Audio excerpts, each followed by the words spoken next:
Okay, well, I'd like to start with some greetings. Hopefully we'll be joined by a few more that we're expecting, since the session is expected to be quite long, so I understand some of our guests will be coming and going, but anyway, I'd like to start with greeting, first of all, our guests. Who will be presenting their universities. We have more than 50 partner universities that we're very proud of, and quite a few today will be promoting their exchange opportunities to our students.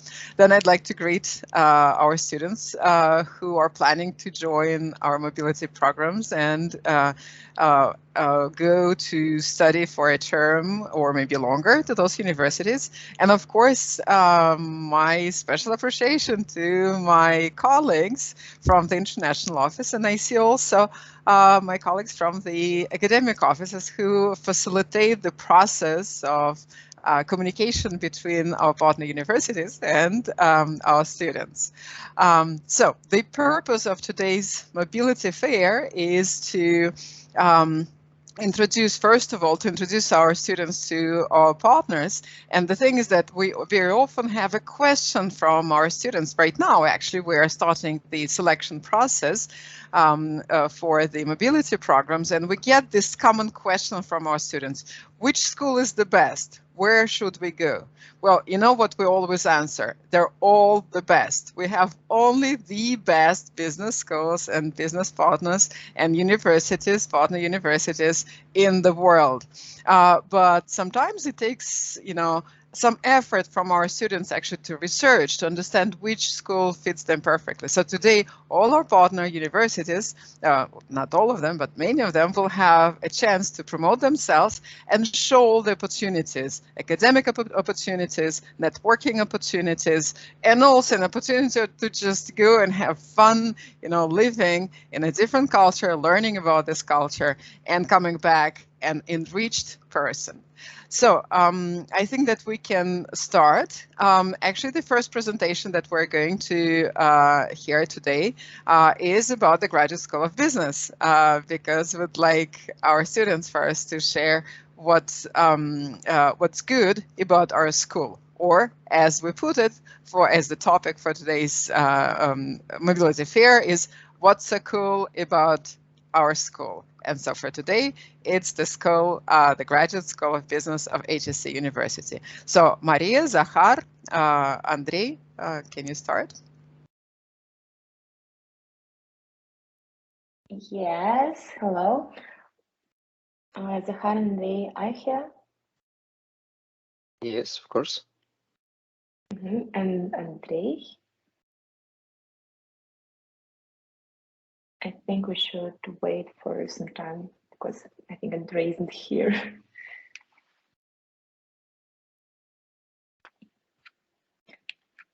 Andrei. Maria made you a presenter. Are you going to be the person sharing the presentation? I think it should be better to learn or to wait for Andrei because he has a presentation.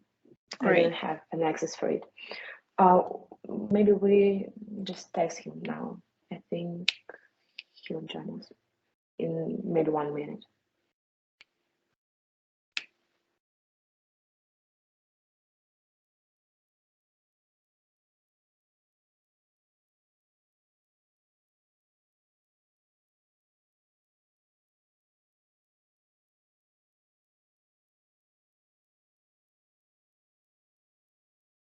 Okay.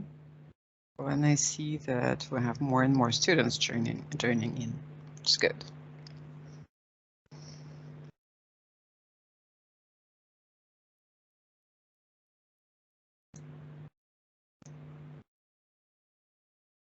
I think Andrei joined in, right?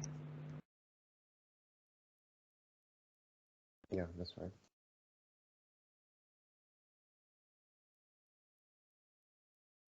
Okay, so who's sharing the screen? Who's sharing the presentation?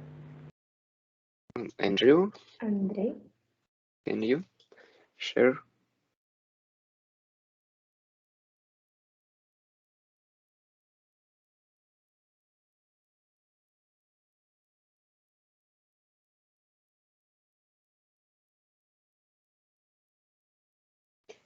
Do you see the presentation? Yes, we can see it. Yes. So, Let's start. Yeah, let me start. Hello, everyone. We are all glad to see you here. But before we start, I would like to introduce our team. Maria Bileva, where is it? Maria Bileva, Zahar, and me, Andrei Serov. And all of us are students at the Logistics and Supply Chain Management Bachelor Program.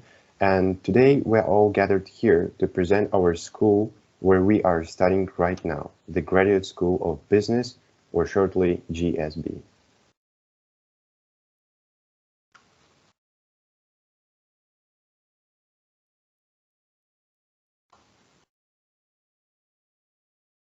And while scrolling the slide with the plan of the presentation, some of you may have already thought that today we are planning to cover a wide range of interesting facts about our university in Moscow and something like that.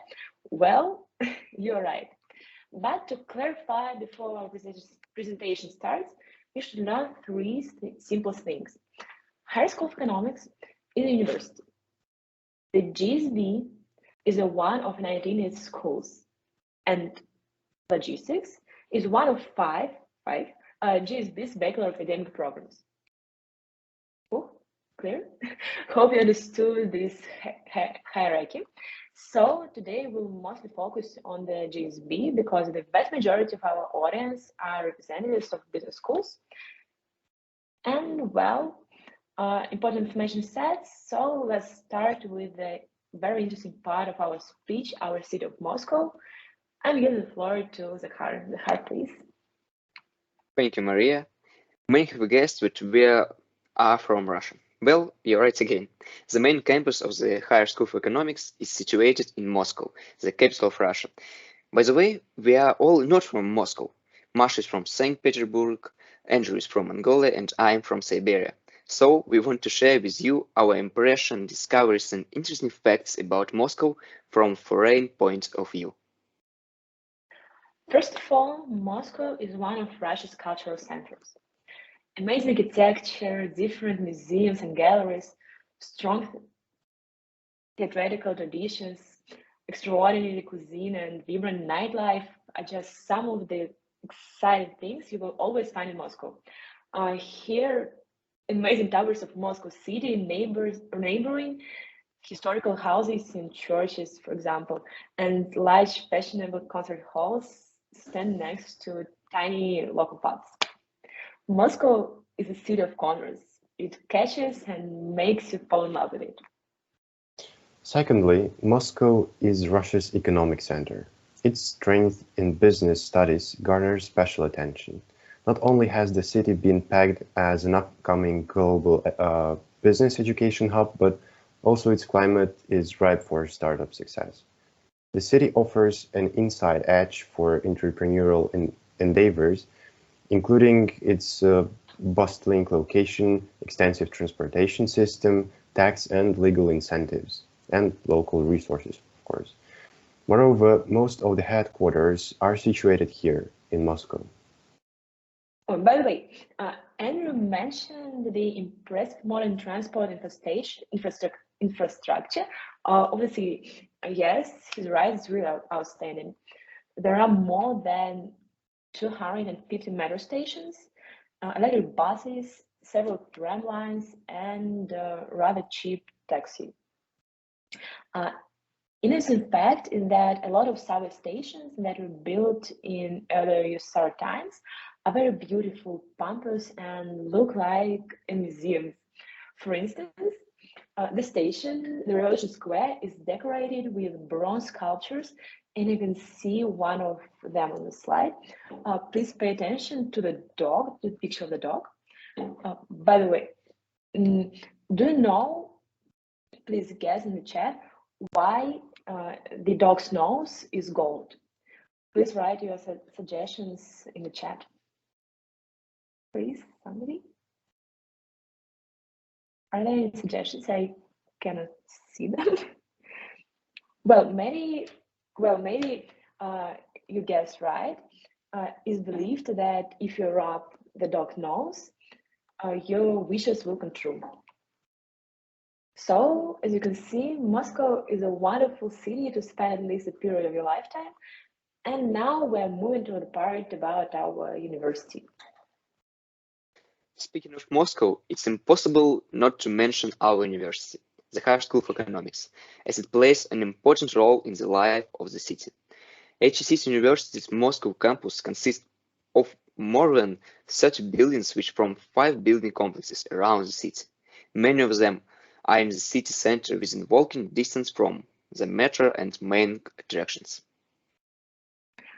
At HEC University, every student has a chance to participate in outstanding student life, which is provided by student organizations. There are plenty of activities like sport teams, charity groups, business clubs, and other organizations that every student can easily join. So what will you choose? Maybe you will join a group of initiative students who organize a night-long scientific festival in the university, or maybe you will collaborate with other students' organizations and hold an international hackathon, for example. Who knows? It's your own way. However, if you're not a part of any organization, it doesn't mean that your student life is over. A lot of scientific forums, lectures, hackathons, and contests are offered by HEC University and its partners. Also, for incoming students, our university offers a buddy program to help them to adapt here, find new friends, and become a part of the HEC student life. And now Andrew will talk about our school. So, now about history. The history of Higher School of Economy GSB started in 1996 from the foundation of the School of Management. It was the first step of GSB establishment. In 2002 and in 2012, the School of Business Informatics and Logistics were opened, and later they became a part of Mega Faculty of Business and Management.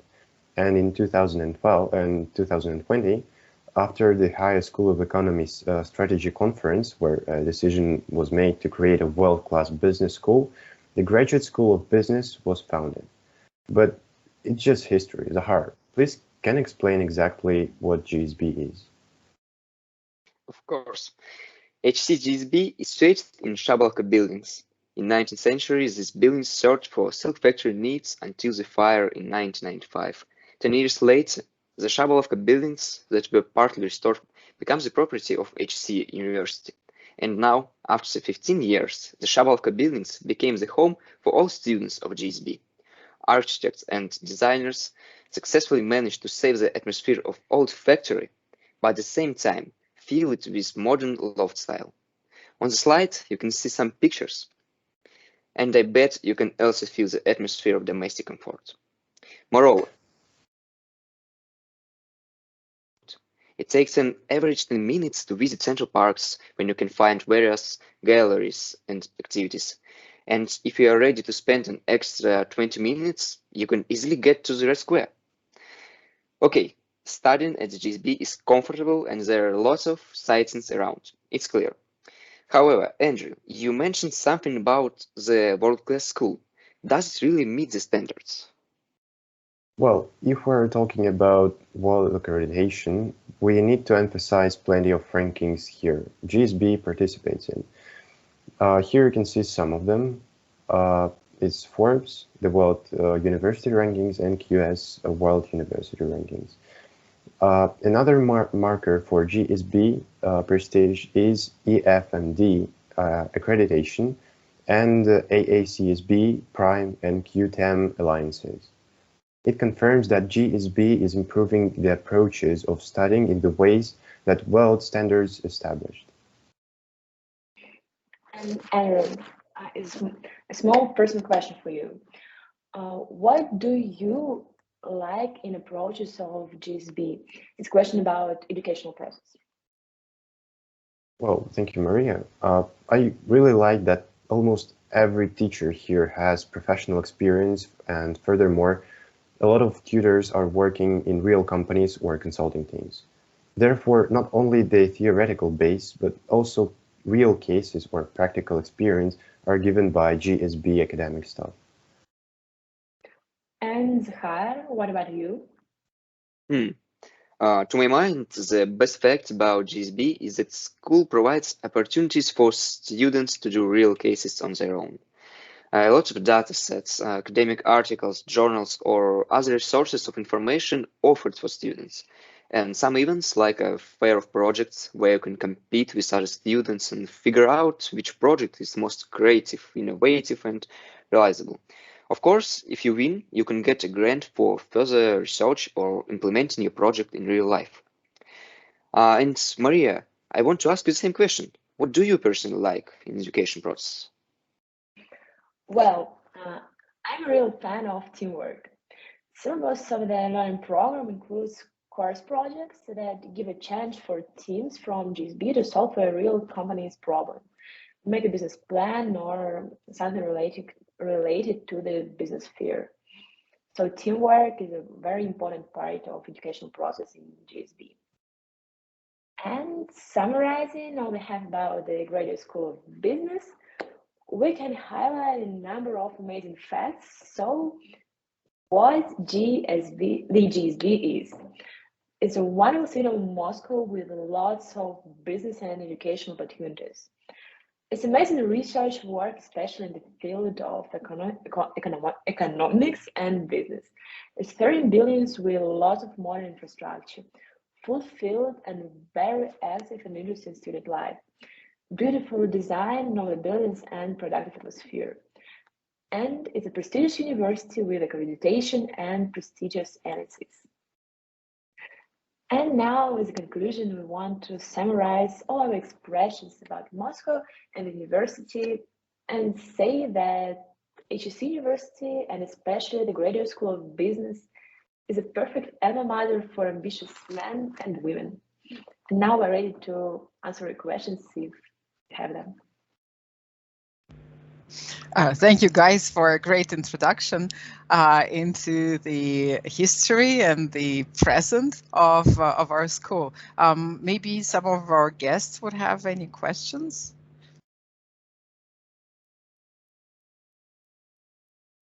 Okay, well, I just also remind you that if you have questions, you can ask them in the chat, and the presenters can, get back to them maybe at a later stage as well. So the next, thank you guys one more time.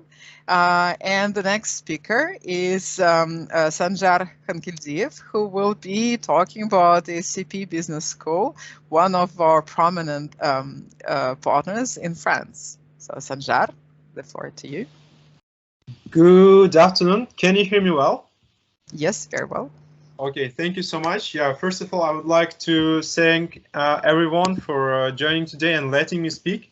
And I would like to express my special, super gratitude to our international office, because trust me, guys, I've worked with international offices also here in Europe, also in the US. No one is really working and making that high contribution as our team does.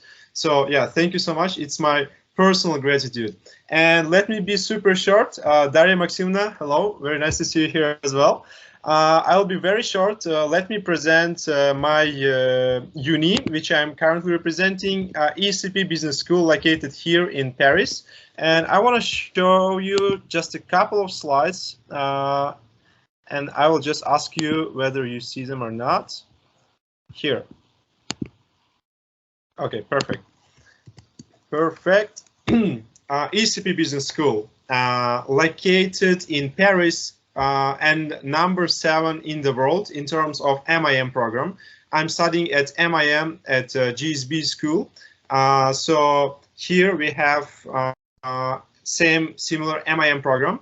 And in Europe, it is on the seventh line among programs. It is specialized in business, and it is very well known for the global network. So such words as profit, revenue, investment, they're all basically French words. So first écoles, or in other words, schools of economy, schools of business, of commerce were created right here in France. That's why ESCP is an exceptional choice, and you must be aware that if you want to study business, so this is the exact place where you could do it. Among other schools, we also have HEC in France, which is also #1 in the world, and also EDEC and ESSEC. Also SKEMA, so there are a lot of choices that you could basically check on the website related to France. And let me be more precise about ESCP. Here you can see some photos about the infrastructure, and I would like to say that the building was founded in the very close to the 18th century, the middle of the 18th century. So it is truly historical, and we still continue to study there, and that's a great honor when you visit this building and when you feel that generation after generation, great minds were made right here. So just to give you some more precise recommendations, I have this very small slide. Basically, 2 recommendations. First, find what you love, and there are 3 steps how to do it more efficiently. And this step is actually super important, because you should understand why do you want to have your exchange? What exactly are you following? Because you might have, let's say, diverse experience and relax. You might enjoy your life. So why not to go to Spain? Why not to go to Italy in order to make friends, to see the sea, to see the ocean, and to see the sun and enjoy this period of time? Or if you want to study hard, or let's say learn something about informatics, why not to go to Germany and study it there? I selected France, which is the option between. So on one hand, you can find your network. On another hand, you can also study. So kind of balancing that. So it purely depends on your choice. Please make very smart decision what you want to get from exchange. And then it's very easy to select your university, because the variety of universities are unlimited. So I'm more than sure that if you understand what you want to get, you can just open the list and find many options there, because we had more than 80 universities, and it was in my years. So now we have even more. And the second step is to make up a smart plan, how to propose yourself, what you can offer, what you can suggest to your program, what you can suggest to international office, so that they could truly understand who you are and why you definitely need to get in this university in order to optimize the matching system. So here you can see some amazing photos of escargots, snails.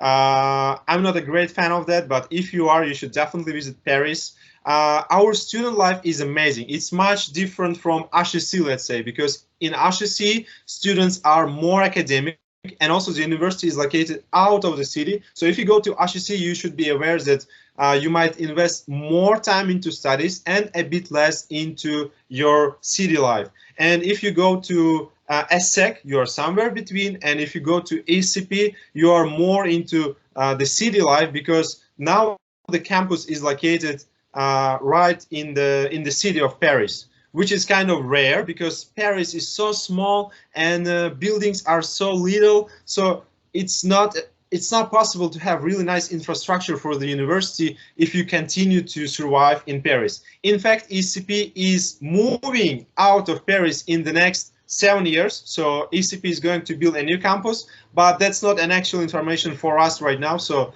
feel free to enjoy city fully. A lot of events, so you can see that I played my favorite basketball next to the Eiffel Tower, and we also went to several trips, and I will tell about more, because we also met with friends from Moscow, with MIM program and many other programs from Graduate School of Business in Paris and out of it into different cities, Amsterdam, and then also Antwerp and many others. To know more about it, you can also open this QR code. Let me check the time. Okay, I'm finishing. Yeah, you can open this QR code.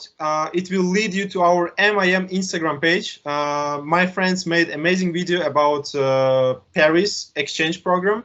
Also, nice fact, located right here. These photos were taken yesterday, so it's like usual view that you're gonna see every day. Just mind blowing. 2024 Olympics is going to take place in Paris, so just a fun fact. And the last thing to say is that you're going to be inspired by Paris. You're going to be inspired by ESCP. And this is my friend, Roma, who also visited me in Paris, and he was studying in Antwerp. So all our studies, everything what we have is about experience, and exchange is about your experience. So try to understand what you want to get from this experience, what you want to find out in your life, what kind of knowledge, what kind of network you would like to build in your life. And in this case, it will be very easy to select university, and I can personally recommend you ESCP. Thank you so much for your attention, and I'm open for any kind of your questions. Thanks a lot. Thank you, Sanjar. Well, maybe questions from the students?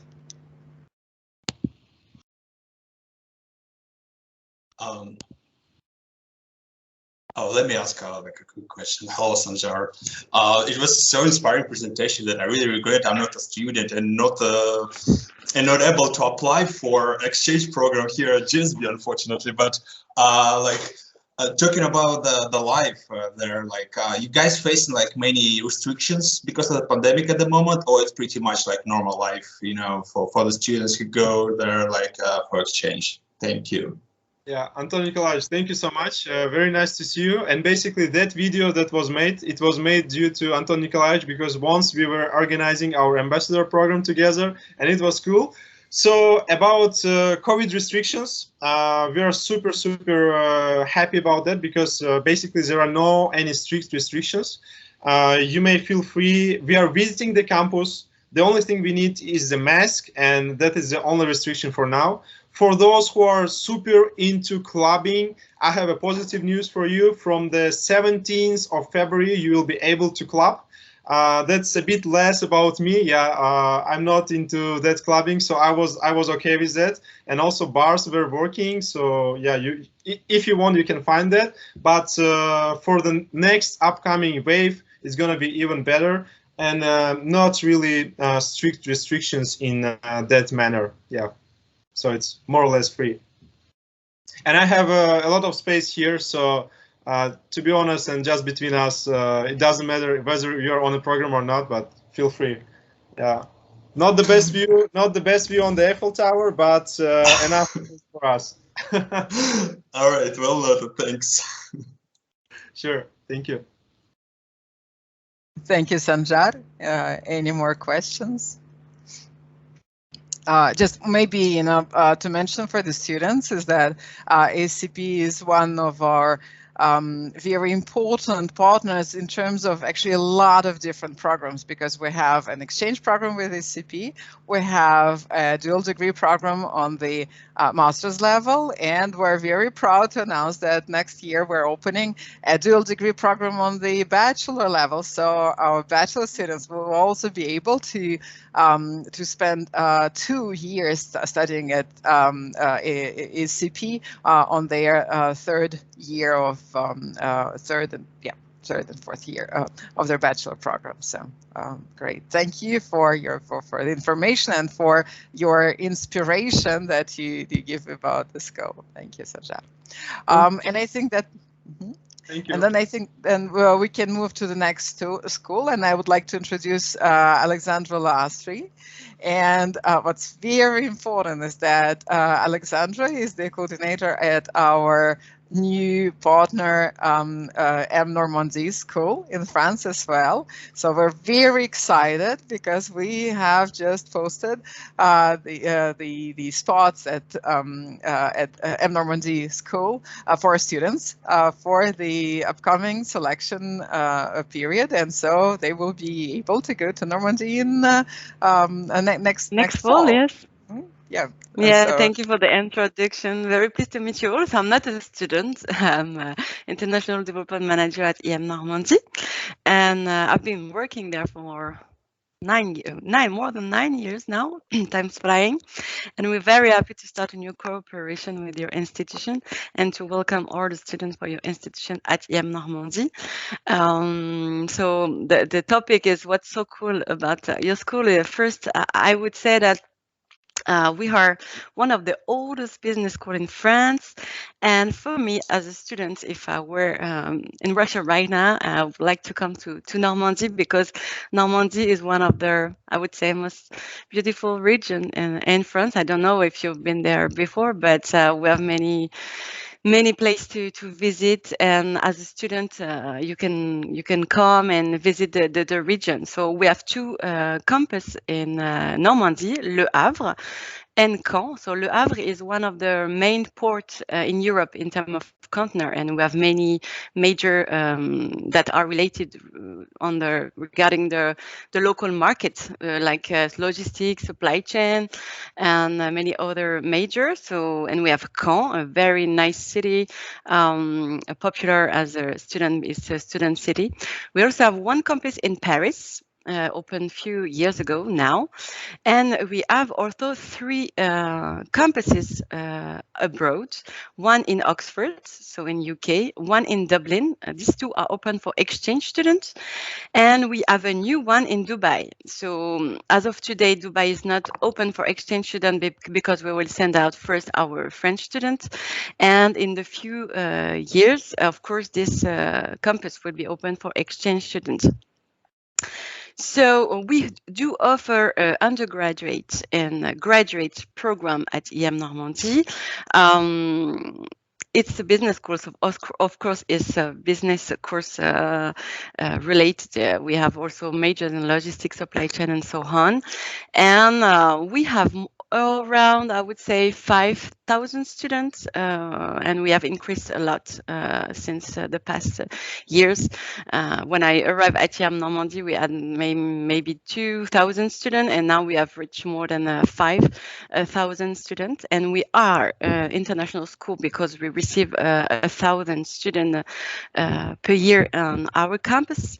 And we send out also a lot of students abroad because the mobility abroad is mandatory in the courses, so at undergraduate and graduate level. So we send out more than 1,000 students per year, and Russia is very, very popular for our students. They really like to go to Moscow, St. Petersburg, Ekaterinburg, etc.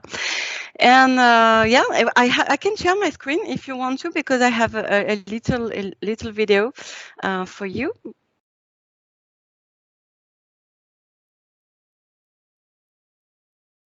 Do you see my screen? Is it working? Yes, we can see it. Perfect. So I would like just to share this little video. Just a recap of our five campuses.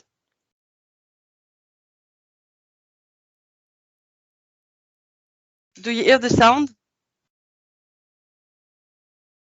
No, we can't hear the sound. Let me just, I think I just have to do something here. The option, if I share the screen with the sound. Okay.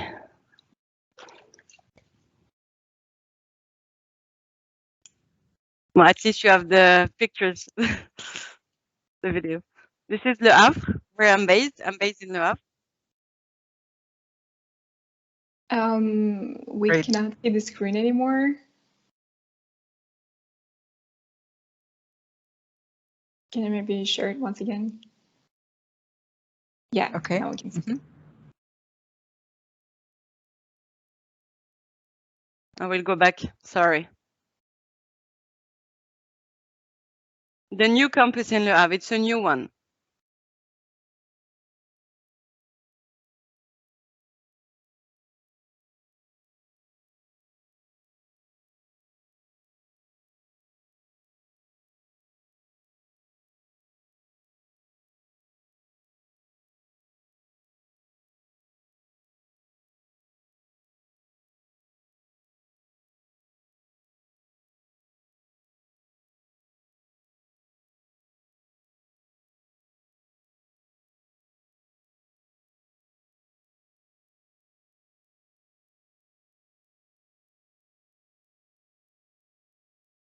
So we also have international accreditation, ICSB and EQUIS, and we also obtained the label Bienvenue en France, the Welcome to France label that guaranteed good quality of services provided to students. So we're very proud to get the 3-star review, which is the maximum review that was possible.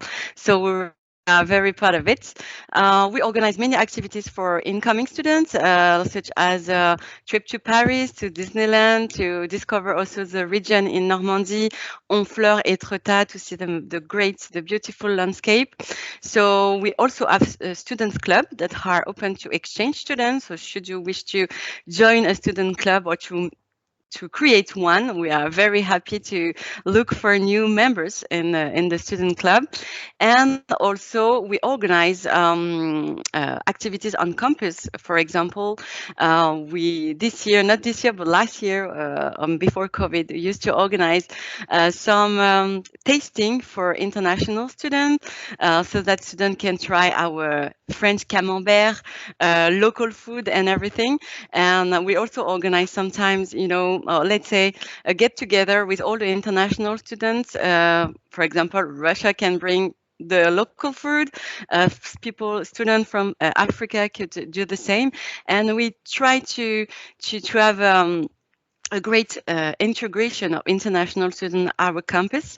Note that there is no specific program dedicated for exchange students, meaning that all the international students, they are integrated into the same program as French students. So it's a mix of many nationalities in our program. So we're very, very proud of it. And as I said, we have many options regarding the study opportunities for students. So undergraduate program, we have Caen, Le Havre, and Paris. For Paris, you need to speak French. But for Caen and Le Havre, we have the bachelor program, International Management in Le Havre. And in Caen, we have the option in management. So 2nd and 3rd year for English track. For UK and Ireland, we have Oxford and Dublin, so 2nd and 3rd year of bachelor undergraduate level management option. And for graduate students, we have international management track in Oxford. Also, we have the banking and finance and fintech option in Oxford, and in Dublin, we have the management master in management, the 4th year, and also the digital sales option in the 5th year. And I forgot to mention the French campuses, Caen, Le Havre, and Paris, that are offering also many options for graduate studies. You need to know that to be accepted in this program, you don't need to get you just need to get a B2 level in English or French, but we do not ask official tests. We trust our partner and partner selection, so feel free to apply, and we just need to have a certificate from your home institution that proves that you have at least a B2 level. I can share with you this presentation because we have, per campus, we have a presentation, but it may last a bit if I share it one after one. So I can send it to you, Maria, and you can share it with the student that will help promoting our campuses. But we are willing to receive more and more international students at EM Normandie. We have a large offer of courses. We have many campuses. So should you be interested by Paris, you have option in Paris. Come to Normandie, in Le Havre and Caen, which are cheap cities for students. You need to know that it's quite easy for you to find accommodation. We do not have on-campus dormitory, but we help students finding accommodation by providing a list of private landlord or residents, everything. So the cost would be around 300 €100 to €500 for Caen and Le Havre, and of course more for Paris, Dublin, and Oxford. But the experience of our student is really good, really good. We organize many things. The course, we have international professors from all over the world, and as we are the international accreditation, we need to keep our standard quite high regarding the academically speaking, I would say. So come to EM Normandie to have a great experience in business, to visit also our country, our region, our local food, and I'm sure that you will have a great experience here. And we have a new campus in Paris, so a new one in Le Havre, the brand new one that was in the video here, and we have a new one in Paris. We just opened in January. Thank you, Alexandra. Yeah, that sounds wonderful. It seems that actually we are facing kind of a problem when we are promoting, for example, your school or schools like that have several campuses, several great campuses, because, for example, it would be clear to students when they think about France, to look up the options in the Normandy. But then, of course, thinking about Dublin, because we don't actually have any partners in Ireland, and that sounds like really exciting, or Oxford, or Dubai, so, in the future. Sure. Yes, and it's kind of difficult because, how do we promote it if it's not you who come and, talk about it? Because on our side, we promote EM Normandie as a French school, but actually with so many opportunities and options, that's really great to hear. Yeah, because it's France and Normandy, but also, especially if you don't have any partner in Ireland, your student can have an experience with us in Ireland. So it will be EM Normandie, but with a campus in Dublin. So it's a great opportunity for your student, and also in Oxford. So feel free to promote it. I don't know how you will be able to make it, but like EM Normandie with all of our campuses, and I think you have the course option for each campus. I think I've sent it to you. It's on the website, so you can also, student, if you are interested, you can have a look at our website, and there is a page dedicated for exchange students with all the offer regarding the courses per campus. So it's really important that you can review it, and upon nomination, Maria, what you can do is you select, because you will be the one nominated the student, and you have to select which campus and which program. So the student in advance will have to look at the campus and the option he wants or she wants to choose. Right. Thank you. And Sounds we are great. willing to receive many students. So should you have more candidates than the one we agreed on the agreement, feel free to send them to Normandy or to Oxford, Dublin, or Paris. We will be happy to welcome any student that would like to come to us. Thank you. Well, maybe any questions from the students? I don't see anything in the chat, but maybe somebody would like to ask a question. Can I ask a quick question? Alexandra, thank you very much for the great presentation.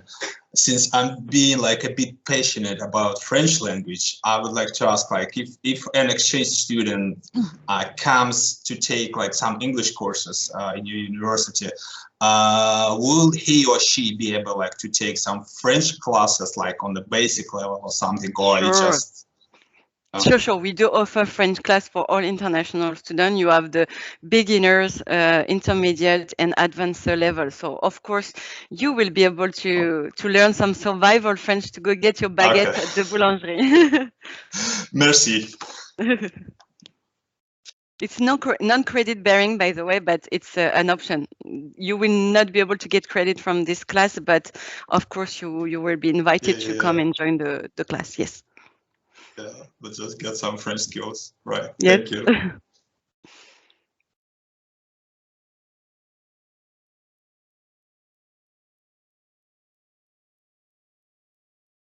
Maria, I think your microphone is off. Thank you. Yeah, yeah. Thank you, Alexandra. And I think that we can move to our next partner. I can see already Thank here, you. Alexandra. Thank you.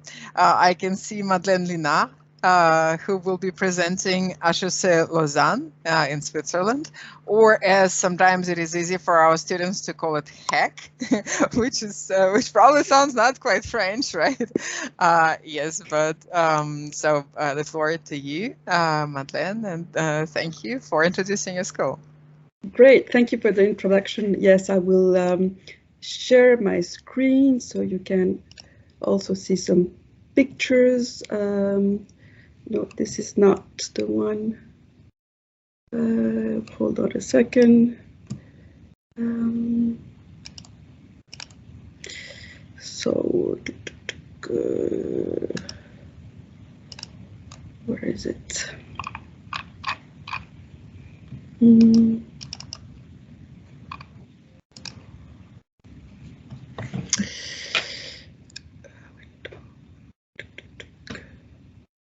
Where is the right screen? Why isn't it there?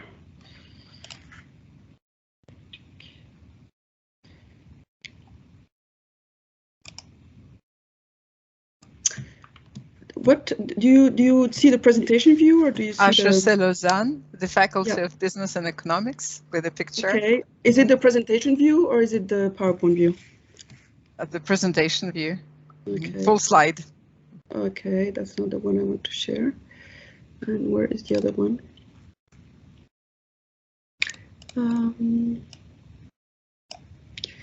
Presentation template. Where is it?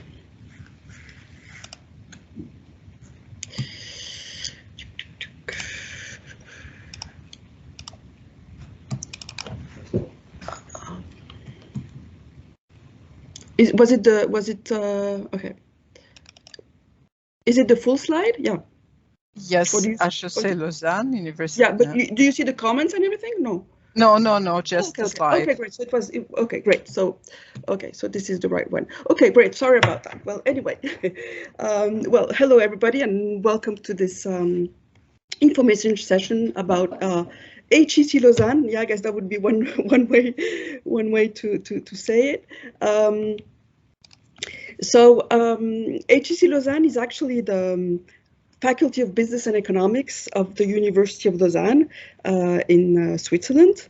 As you know, Switzerland is a very small country in the very central in Europe, so it's very easy to travel everywhere. Well, you can go to Paris also, with as we talked a lot about Paris in the latest presentation, but you can also travel to Milan. Well, anyway, all these cities are very easy to get to in a few hours train, or you can hop on a plane.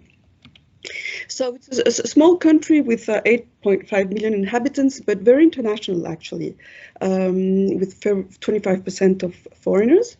There are three main official languages, which are German, French, and Italian, and Lausanne is in the French-speaking part. It's a country with a very competitive economy, very good in innovation. There's a strong connection between science and industry. The main economic sectors in Switzerland are financial services, tourism, precision manufacturing, pharmaceuticals, what else? Electronics, chemicals, and so on and so on. There's also a very strong education system with quite maybe a different system than in many other countries, is that we all, of course, have research universities, we have applied universities, but there is also a very good education system based on apprenticeships. So that means that here people are very well trained at all levels of jobs. As I said, there's a quite international country with an international outlook. Many global companies are based in Switzerland, whether Swiss or international companies. Many of them have their headquarters in Switzerland.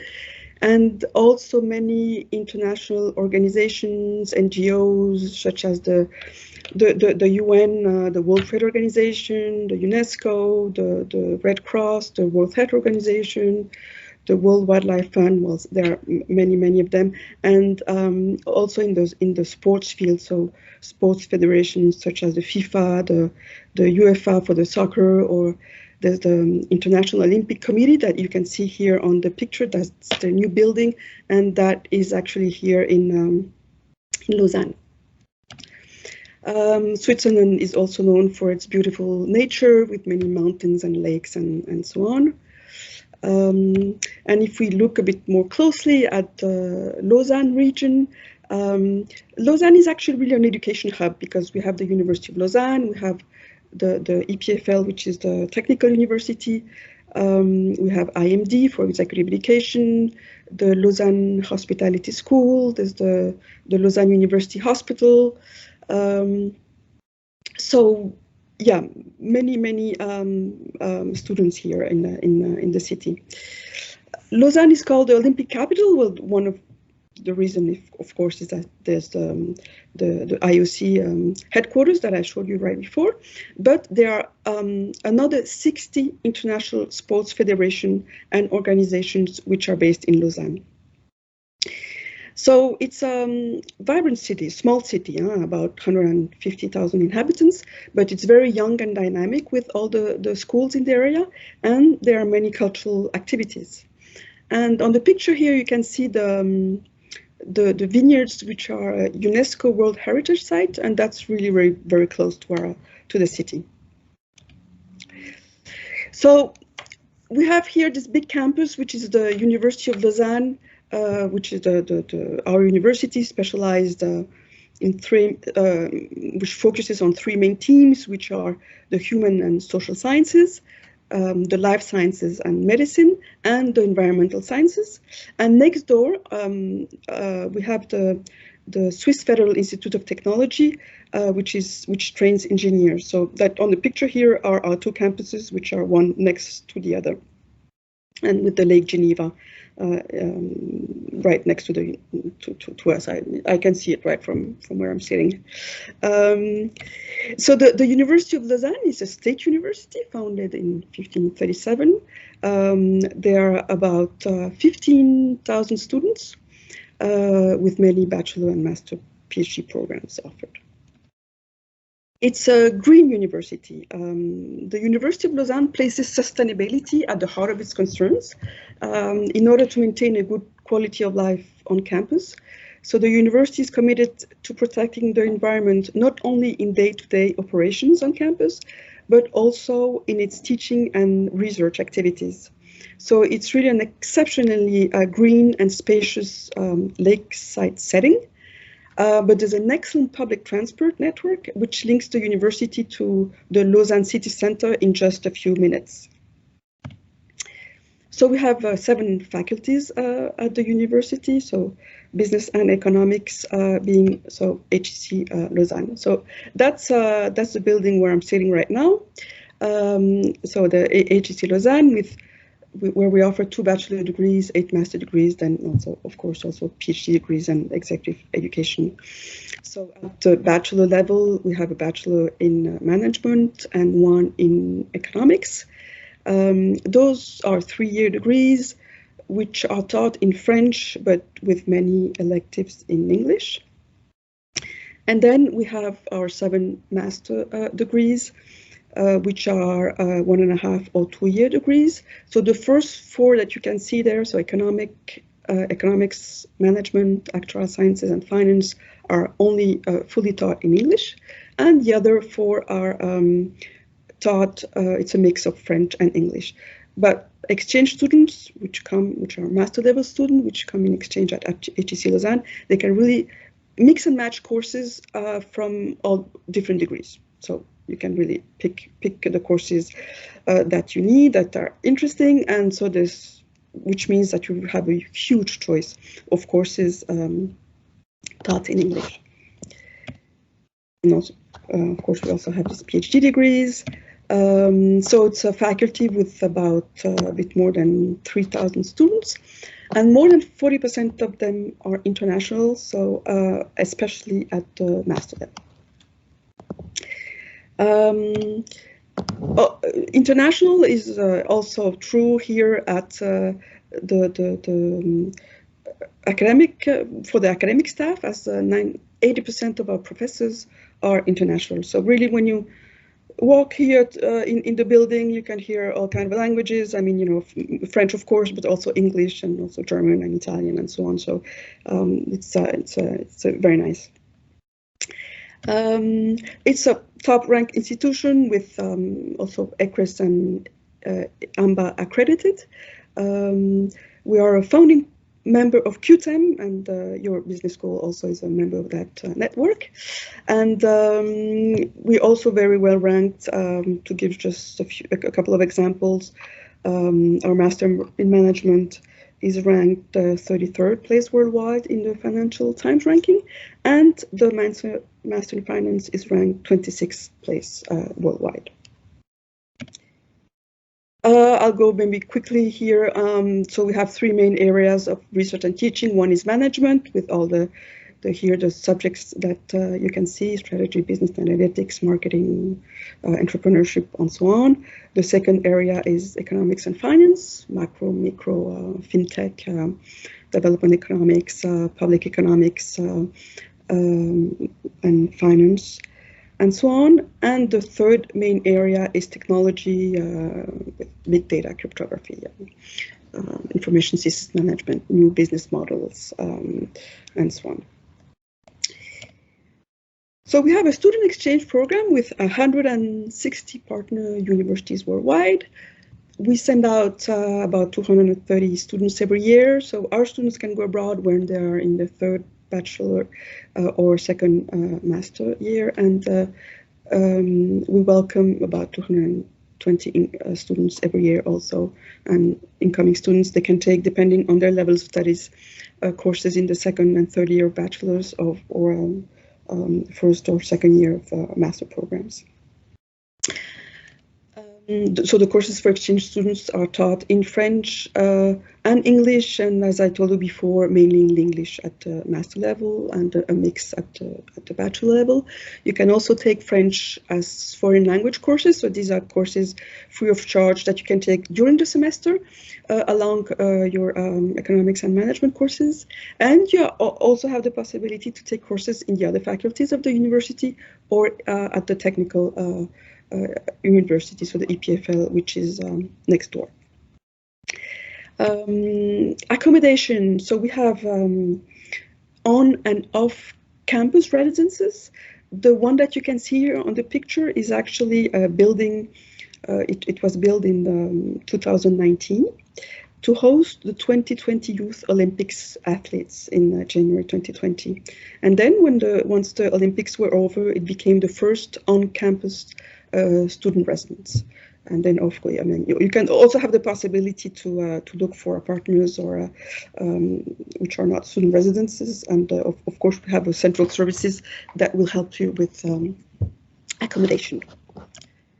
And then, among other student services, the sports center, which is really absolutely fantastic sports center, which is really by the lake, as you can see, with a huge offer of sports.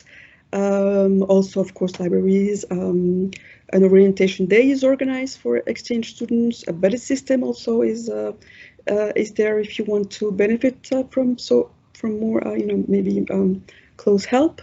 And then also extracurricular program is organized for exchange students to visit, a little bit the country and some social activities and so on. And there are also the student association, and depending on your interest, maybe you can find one that you want to join. So yeah, so this is it. So I mean, I really hope that we'll be able to welcome you soon in Lausanne in this beautiful setting, and I'm open to questions.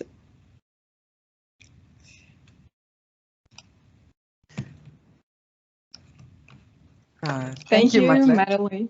Yeah. Do we have any questions?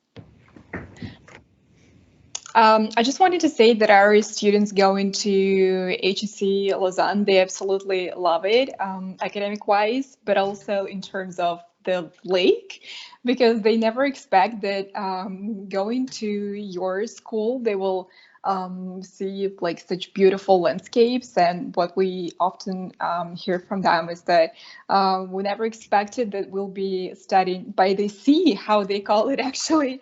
And we ask our students to film the videos about their exchange semesters and exchange experience. And we quite often receive the videos from HSE Lausanne, exactly from the lake. Great. Well, I'm glad they enjoy it, and you know, I really hope that there'll be more coming. We'll be happy to welcome them. Pretty sure they will go. Yeah. Let me ask a quick question on behalf of Student Society. Well, my question is a bit unrelated to the studies itself, but like I spotted a picture. I mean, you paid attention to the picture where like some students doing some sport or playing a game by the lake, right? But how do you think, like, what is the most popular sport which students like do in your campus? Like, where or maybe which teams you have? Like, what about the sports? What about sports? Well, one popular sport, but it's not on campus, obviously, is skiing. It depends a little bit when you come, but I guess, you know, that's one of the reasons people come to Switzerland also. Right. So everything related to mountains can be hiking and whatever. So that's, of course, is popular. If you talk more about team sports, maybe, I don't. Then team sports, we have a soccer team for the faculty, but you also have you know, like the regular sports such as basketball or volleyball or so on, all these team sports. But then you also have sports like more related to the lake with I don't know how you call that, not kayaking, but kind of, you know, the right. Roaring, something. Maybe, and then you also have a huge offer in all the fitness, all kind of fitness and things and dances and golf and I don't know what we don't have actually. Oh wow, even really golf. Really a huge offer. And otherwise, you can, you know, they students just will come and run by the lake, and you know, that's they're like the jogging between two courses. Yeah. Oh, because it's really it's actually right there. I mean, yeah. So sounds really exciting. I was also wondering if you talked a lot about the presence of international organizations in Switzerland and in Lausanne, and I think that's a great benefit. So is there a way how the university incorporates it in its curriculum? Because I mean, business interacts with these organizations a lot. So is there any kind of aspect that is incorporated into the curriculum and courses? In the curriculum, well, there's always a possibility to try to find an internship or something like that. Our, you know, exchange students also have access to our career center.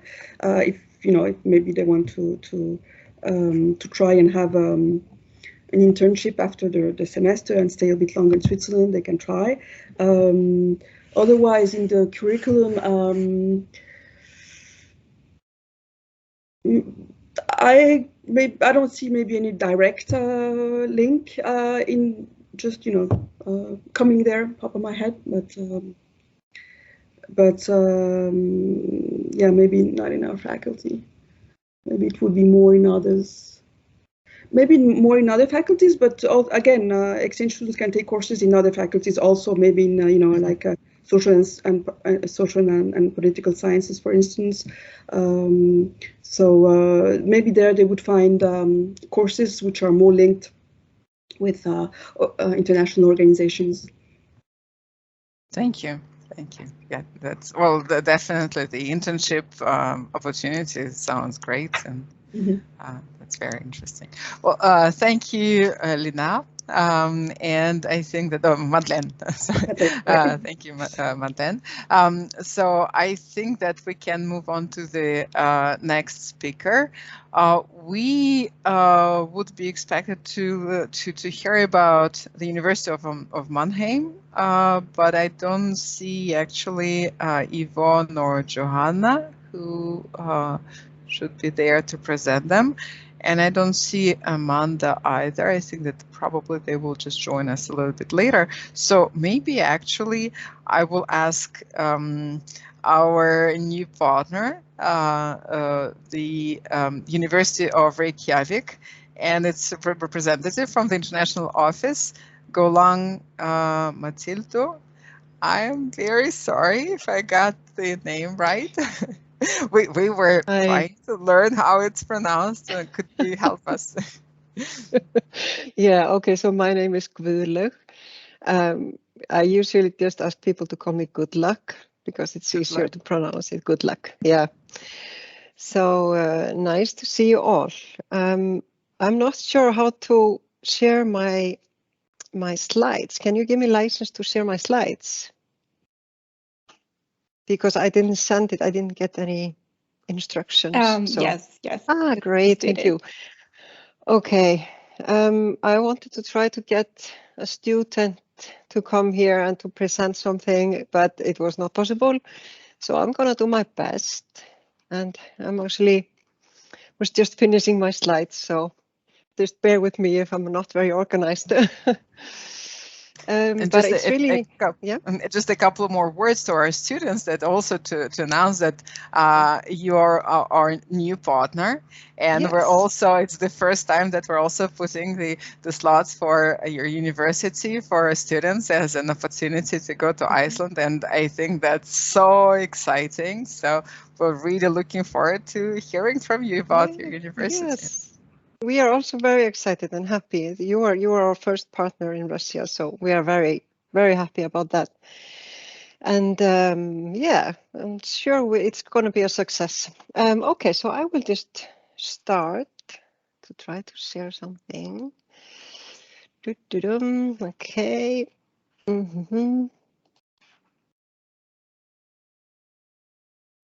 Voila. Do you see it? You see everything? I hope you see my slide. Yeah, okay, perfect. Yes. Yeah, okay, so I am the director of the International Office, and I am just very quickly going to speak about the university, very quickly about the university overall, and then just a little bit about what's cool about the school, and a little bit what you can do. So we are a small private university. We focus very much on research and industry relations. So our mission is to be a strong teaching and research university with emphasis on strong relations to the industry and to develop talents.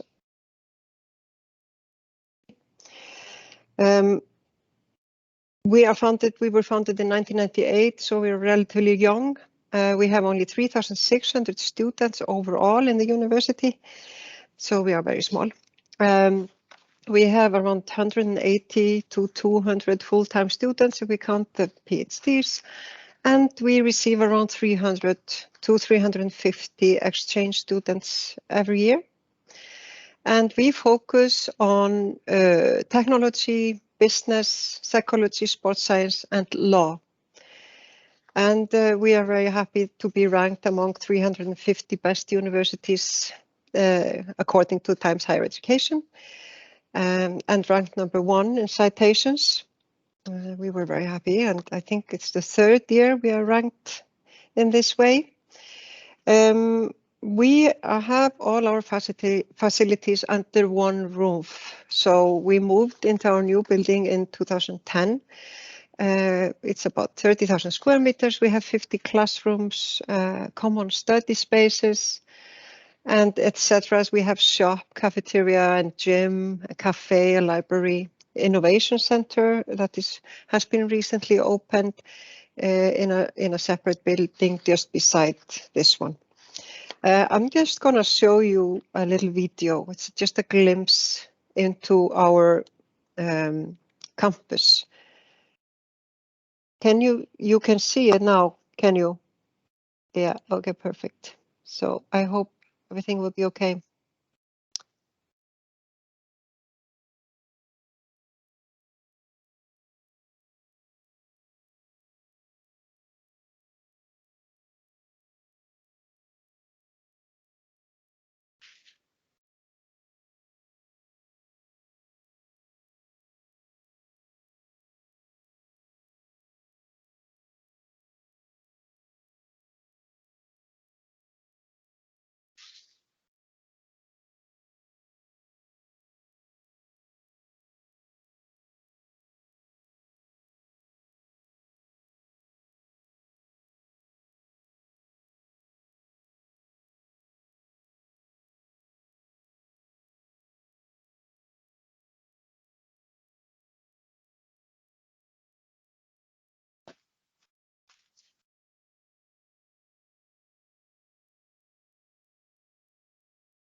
Okay.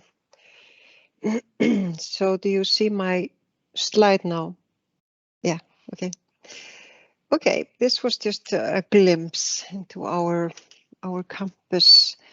So what's cool about our school? I was just trying to ask around our students and so and also according to the departments, and so we are small, as I said, around 3,600 students, and they say, of course, that they get a good access to the teachers, which is very, very, very important for them, and the facilities are good. They don't need to travel or go between houses when they are going to classes, so that's nice.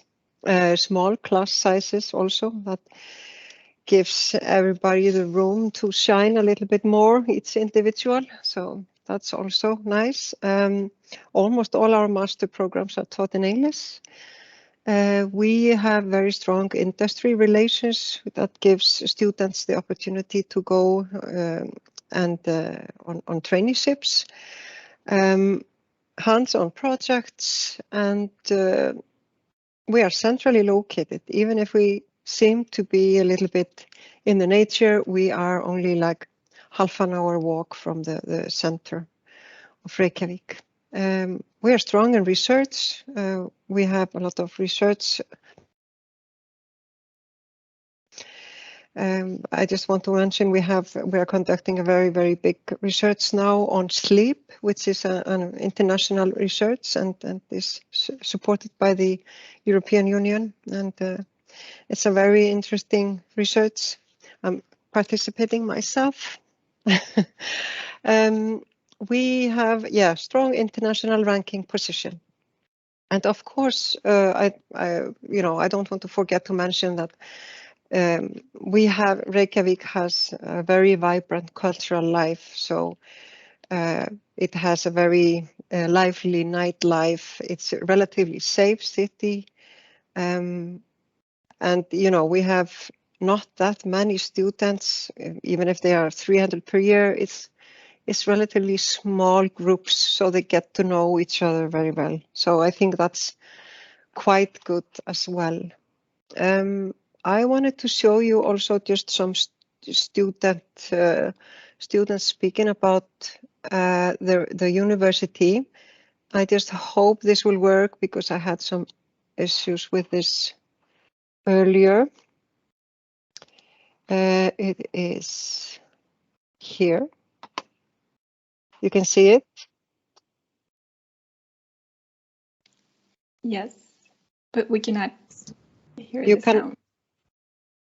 Sorry, you cannot hear it. No.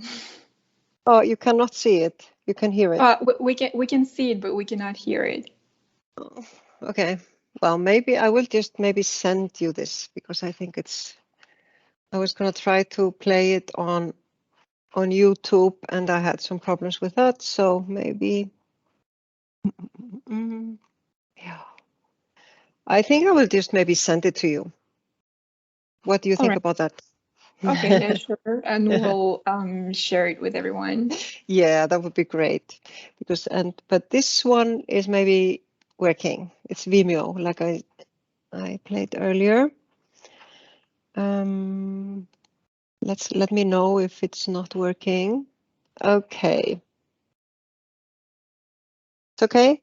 Yeah, it's the same. We can see it, but we cannot hear it. It's okay. You have the subtitles because it's in Icelandic. Okay.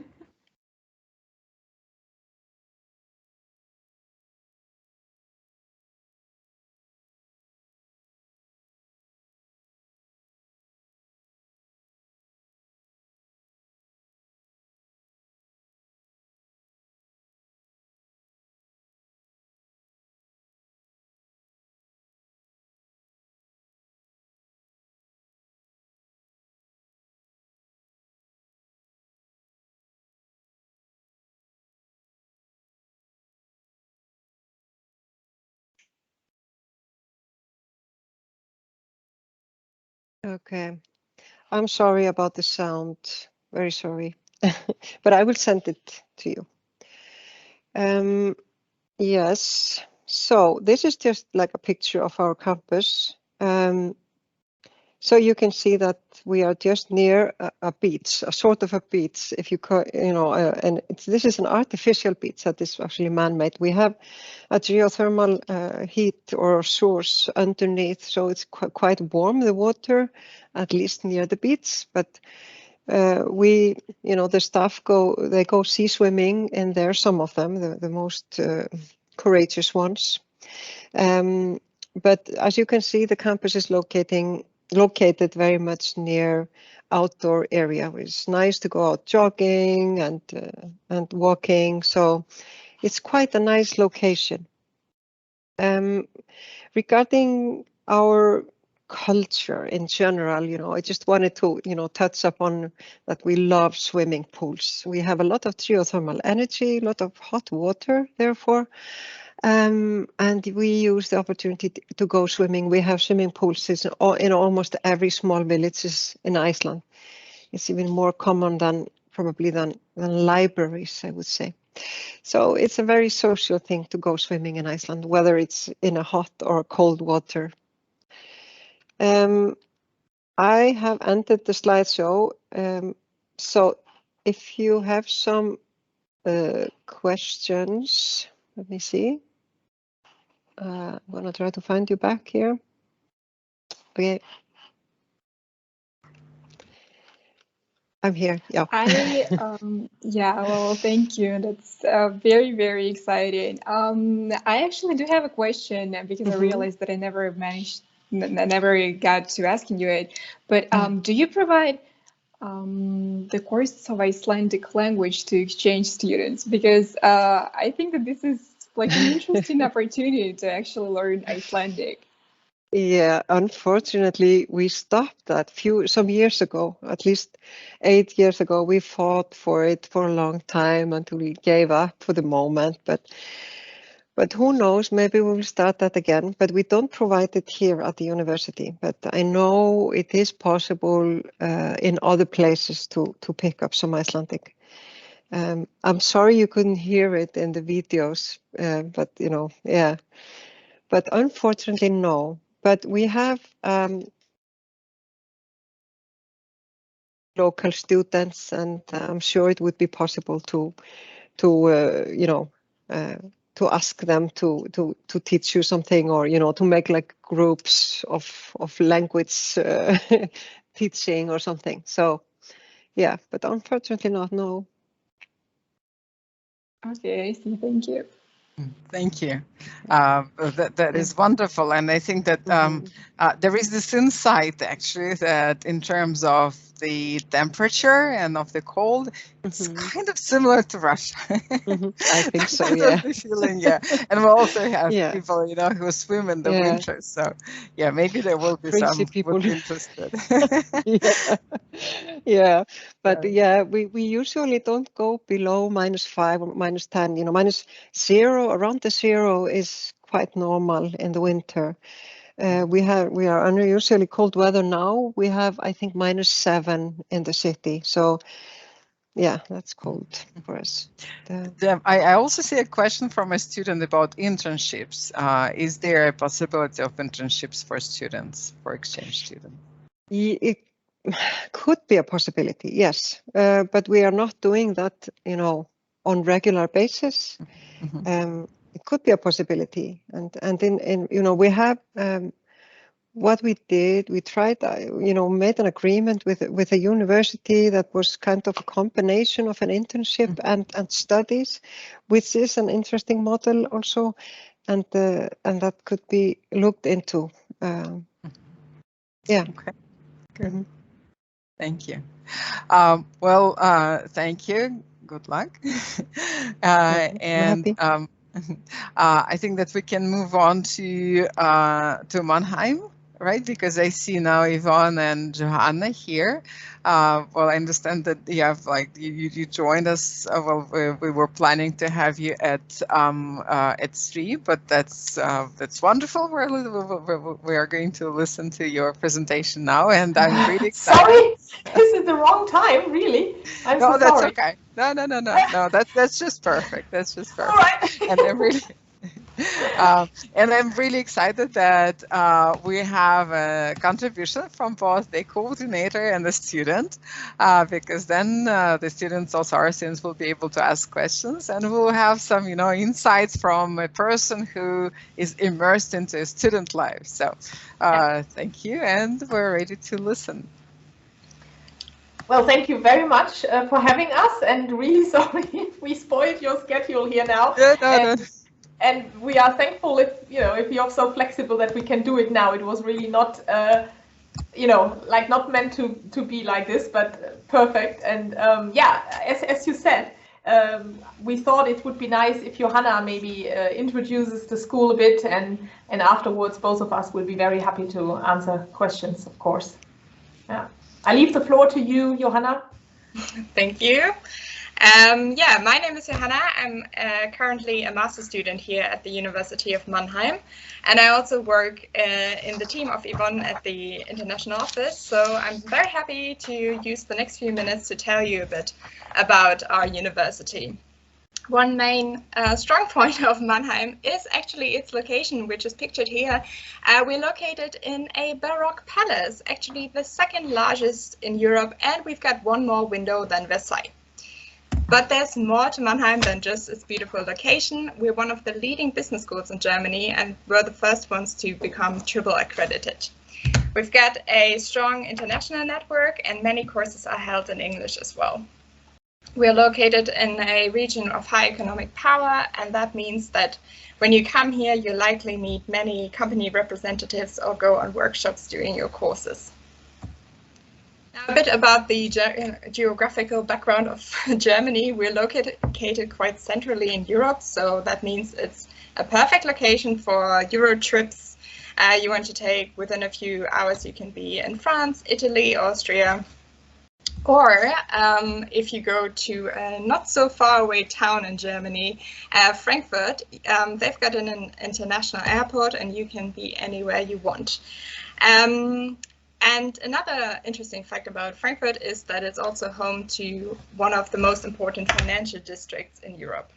Other than that, we are located in the southwestern part of Germany, and we've got a great connection to the high-speed train network, so good for explorations within Germany as well.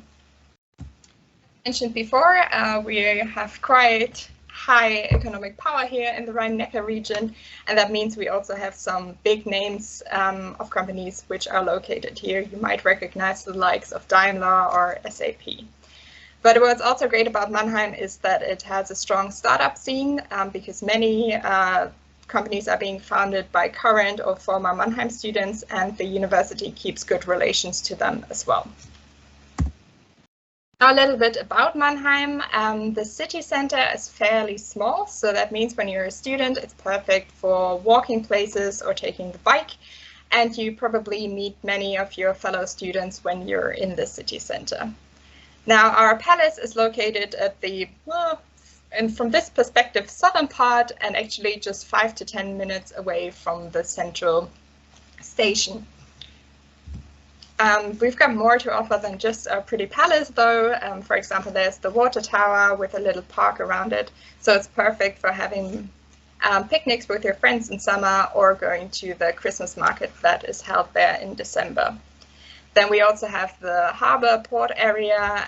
There are many bars and restaurants, and it's just a good place for a night out. A bit more about the University of Mannheim itself.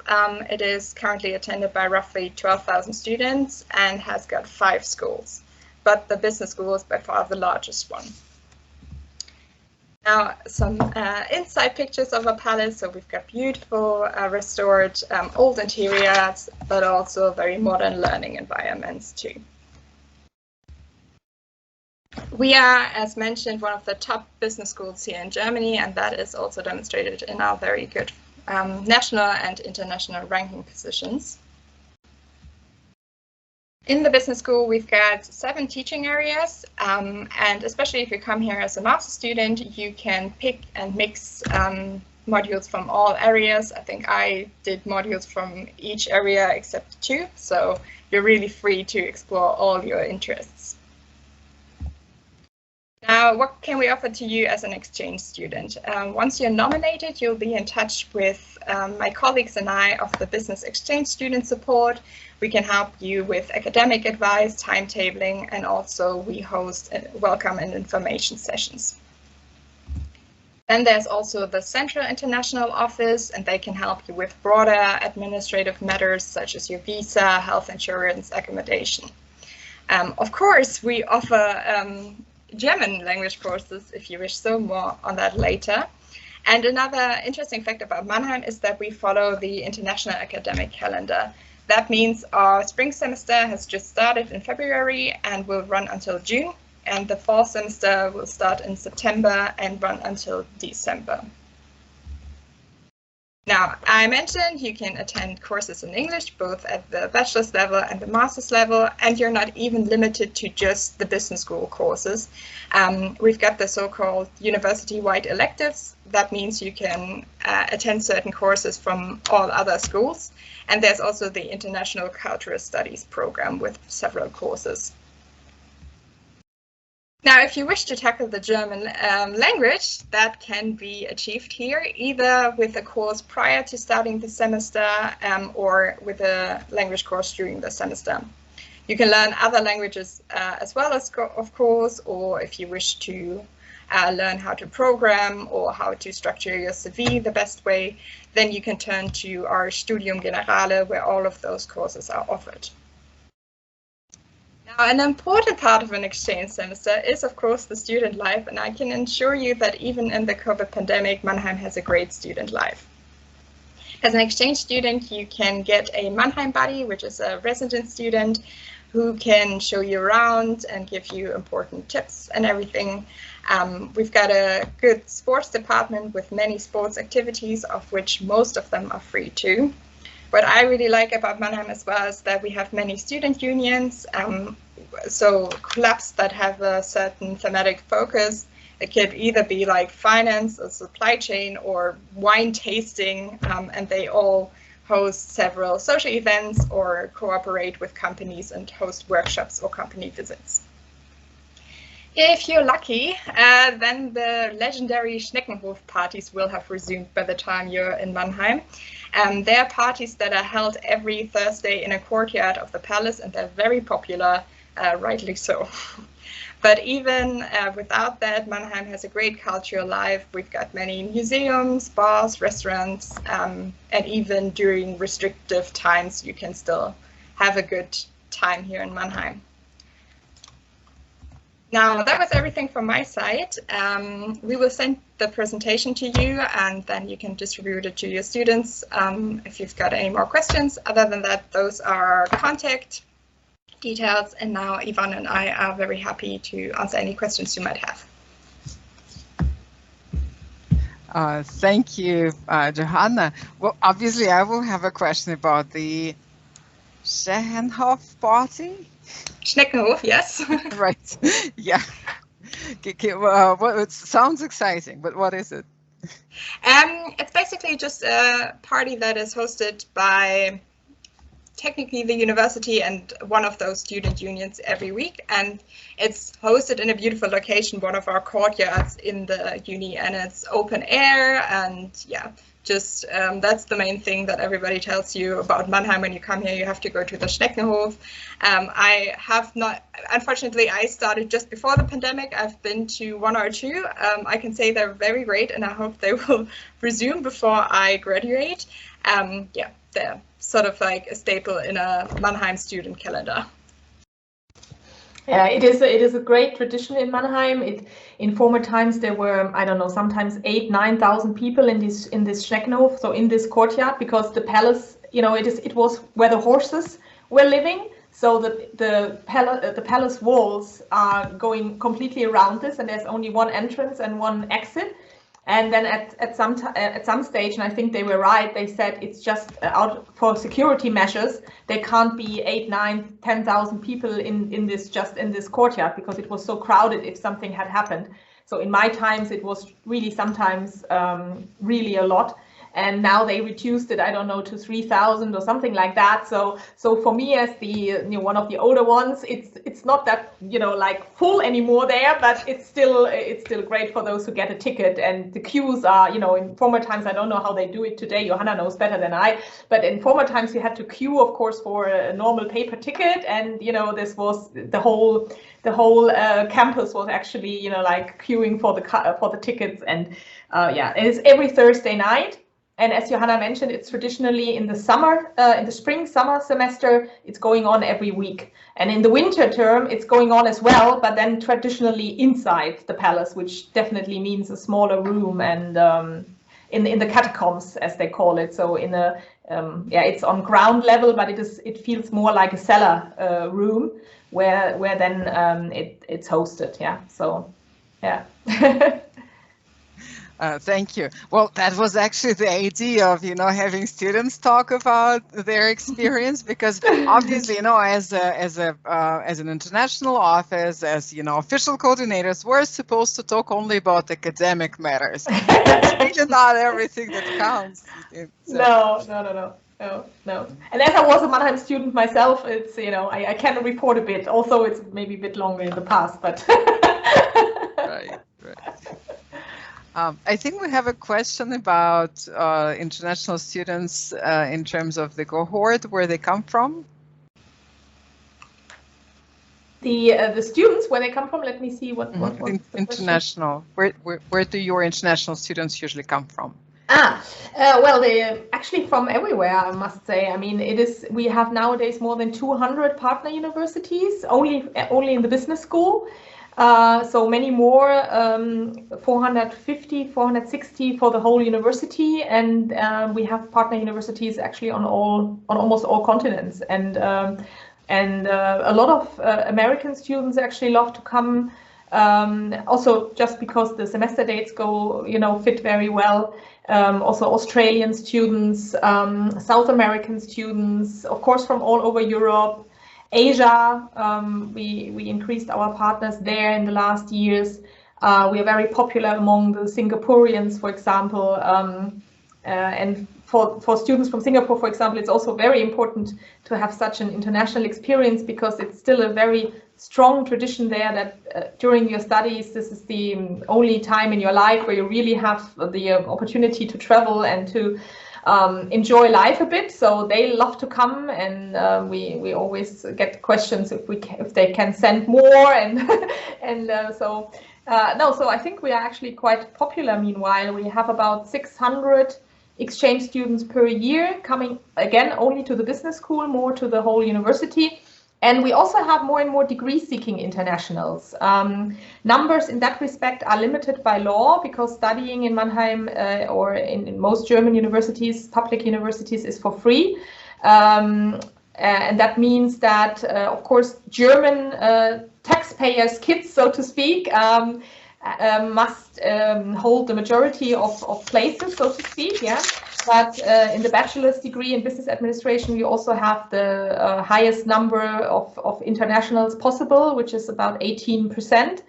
And in our Mannheim Masters in Management program, which is even more flexible in that respect, because the master's programs are allowed to be to have even higher numbers of internationals. And there we even have a kind of English track, so that internationals know they do not have to speak any German to get into our program, and that's why it's separated in tracks. And but also even of course the German nationals have a large majority of their courses in English. So it's not like that if you take a course in English, you only see other internationals.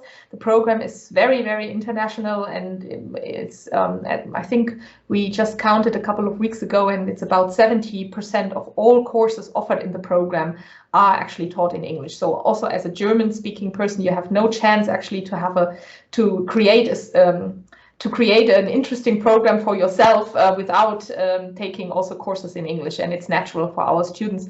So I would say the campus is really international, and student life is very international. Yeah.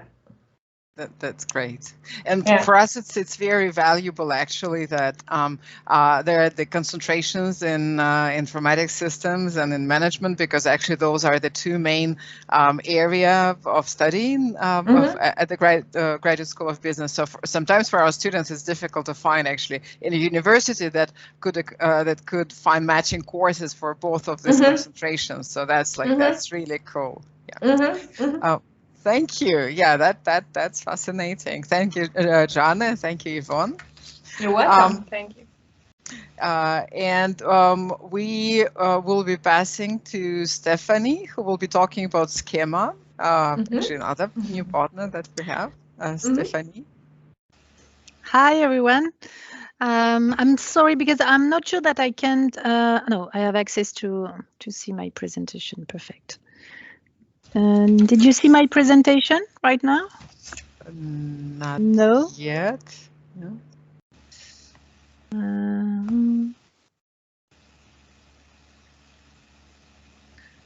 Normally it's fine now. It's okay? Right. Yeah, we can see it. Okay. So nice to meet you. So I'm Stephanie Schulz. I am from the international office at SKEMA Business School, and I am located in Sofia Antipolis campus. So I'm going to give you a presentation to all the possibilities for your exchange students. So first of all, you have to see that our dean is president of the Chapitre des Grandes Écoles de Management in France, and SKEMA Business School. It's a merger with two business schools.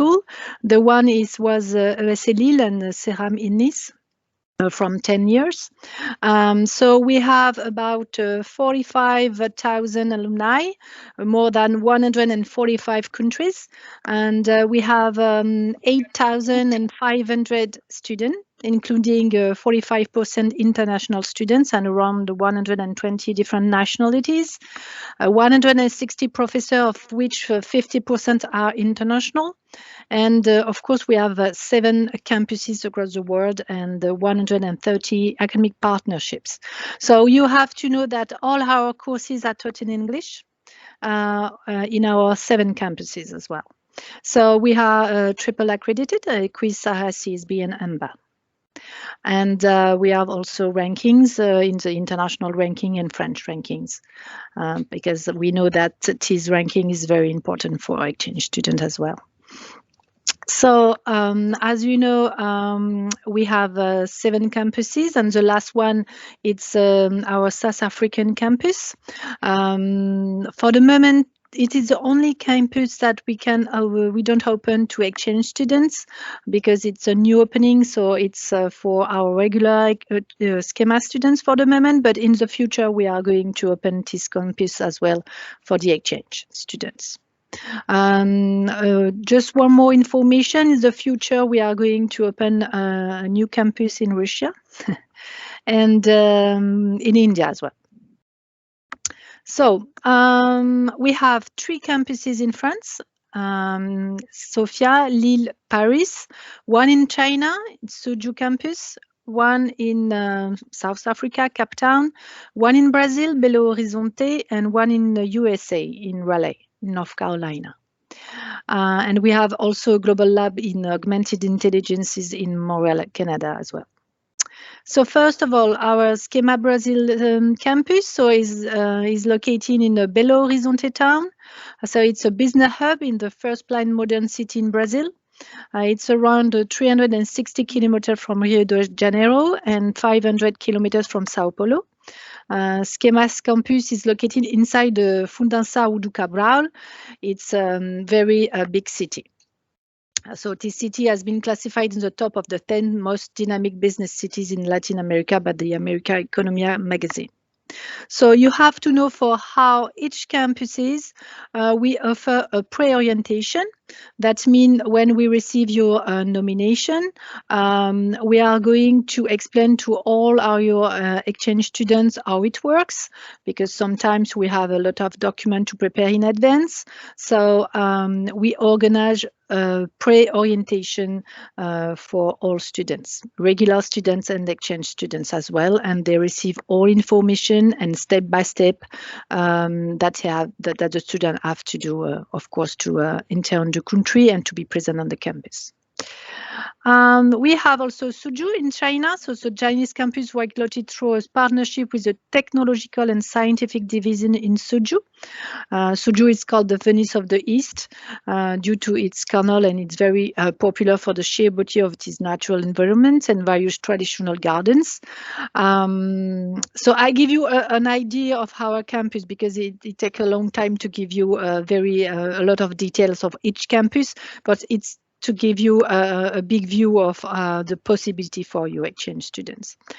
And we have Lille campus. Lille campus is in France. It's located downtown in the heart of the city. It's on the north of France, and the business district of Euralille. It's a few minutes of foot from Vieux-Lille and Grand Place. So it's the campus. It's on downtown as well. Grand Paris, now we have a new campus in Paris, so currently based in La Défense.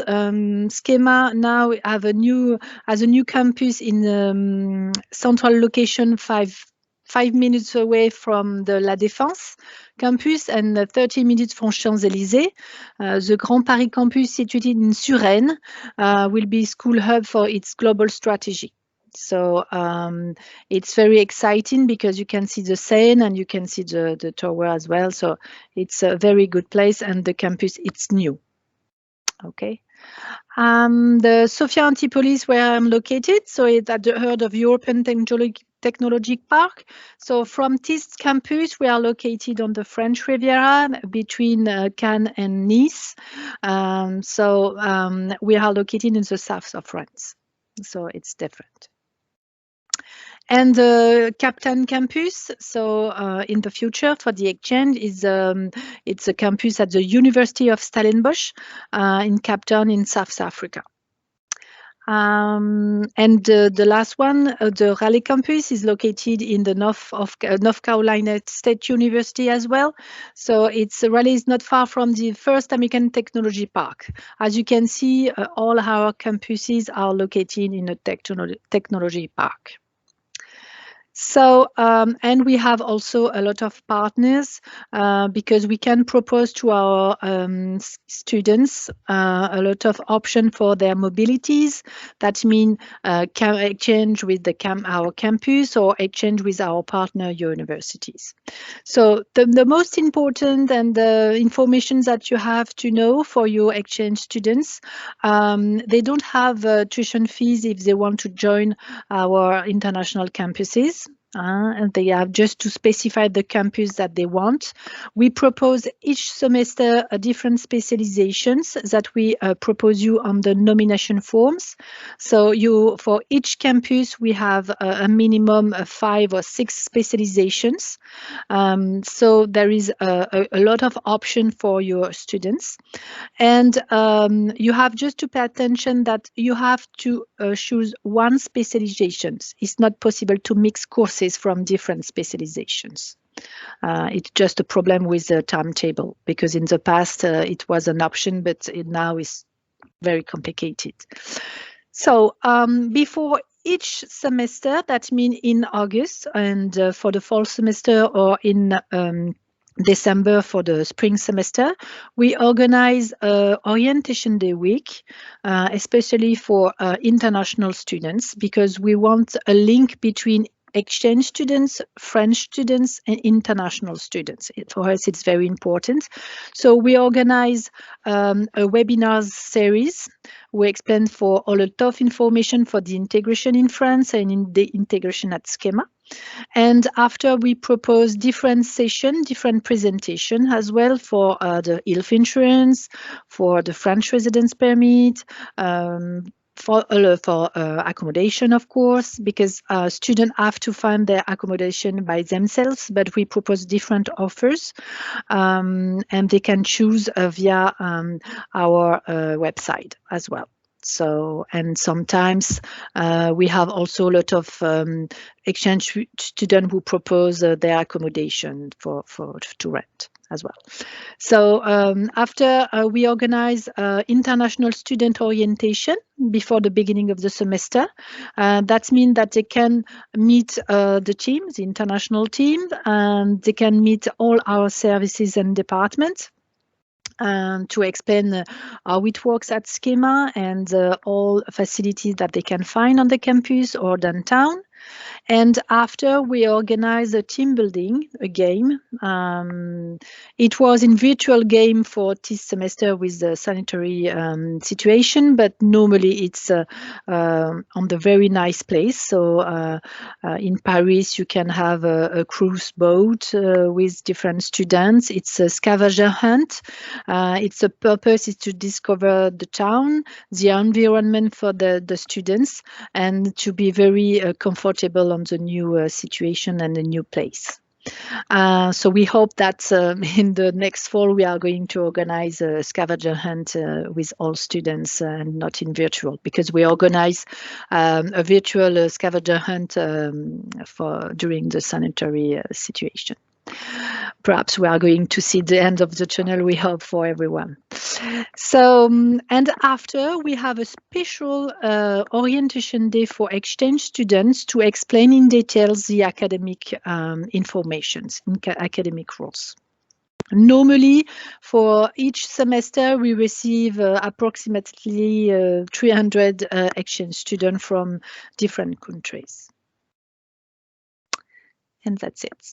So if you have questions about the organization or about the options that we can propose, the only thing that we ask to the exchange students is to be aware that because if they want to join our international campuses, they have to have a valid passport and they have to be aware about the formalities, because it could be different from different country.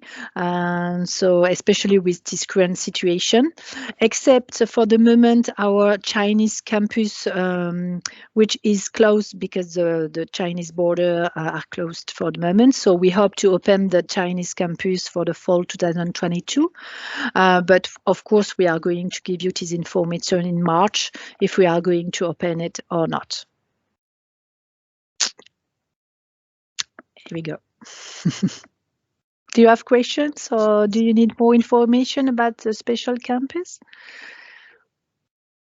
Well, thank you, Stephanie. Well, that's wonderful. And I guess the same question as we had one of our previous partners, but a partner has so many campuses, it is sometimes difficult to explain to students that a partner is French, but they have this wonderful opportunities to go to destinations that are not present on our list of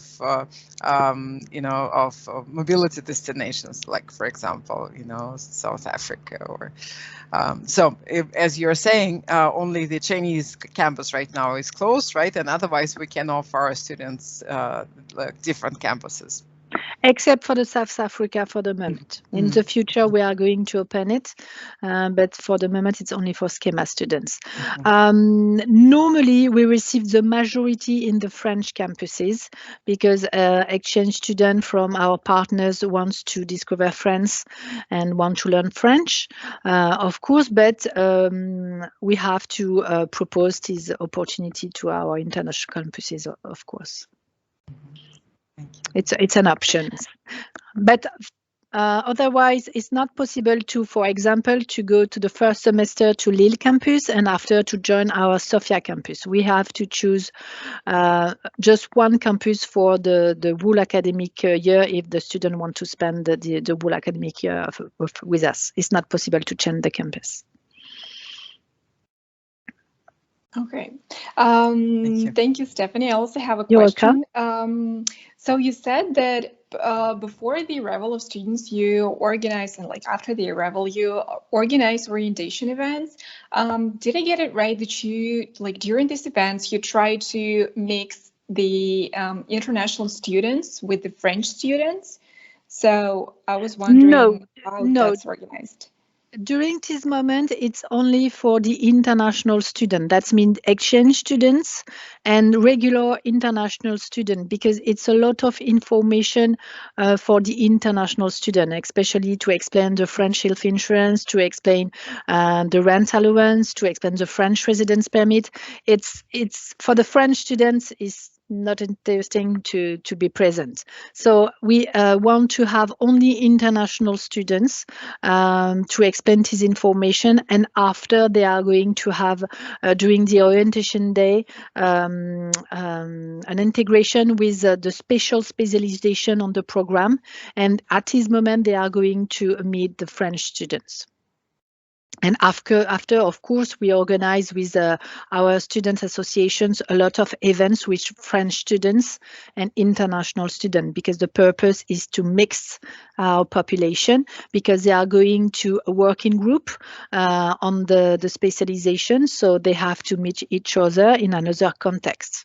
But first of all, for the orientation day, the purpose is to be more comfortable with the French administration, with the French system and the French culture. So we organize as well, like for during 1 hour and a half, 2 hours, the cultural awareness with the French teachers. We explain the difference with the French culture. You know, in France, the meals are very important. We spend a lot of time time to eat. It's not just a moment to eat, but it's a moment to eat, to meet each other. So we have to explain this difference, cultural difference. So it's a good opportunity to have all international students, and of course we invite that we call orientation day leaders to have a buddy on the campus to explain the French system and to be in relation with French students as well.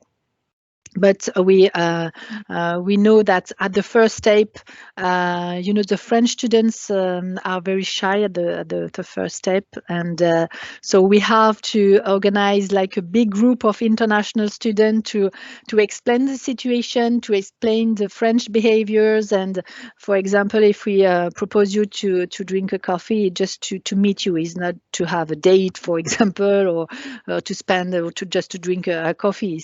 It's a moment to meet each other. So we have to explain this difference with our international students. And after, when they are going to meet French students, it's easier at the restaurant, during the parties, during a lot of events, because we have a special student association dedicated for international students. So they organized a lot of events with French students and international students. Okay, I see. Well, that sounds very interesting indeed. Well, thank you. You're welcome. And just one thing, sometimes we have a lot of students who wants to stay one more semester because they enjoy to stay with us. So for us, it's not a problem if we have seats for you. We have just to contact us, and we see, and I will going to confirm if we have seats to stay longer with the other semester. But normally there is not a problem as well. Thank you. Okay, you're welcome. Taking note, yeah. Well, thank you, Stephanie. That was You're very welcome. interesting.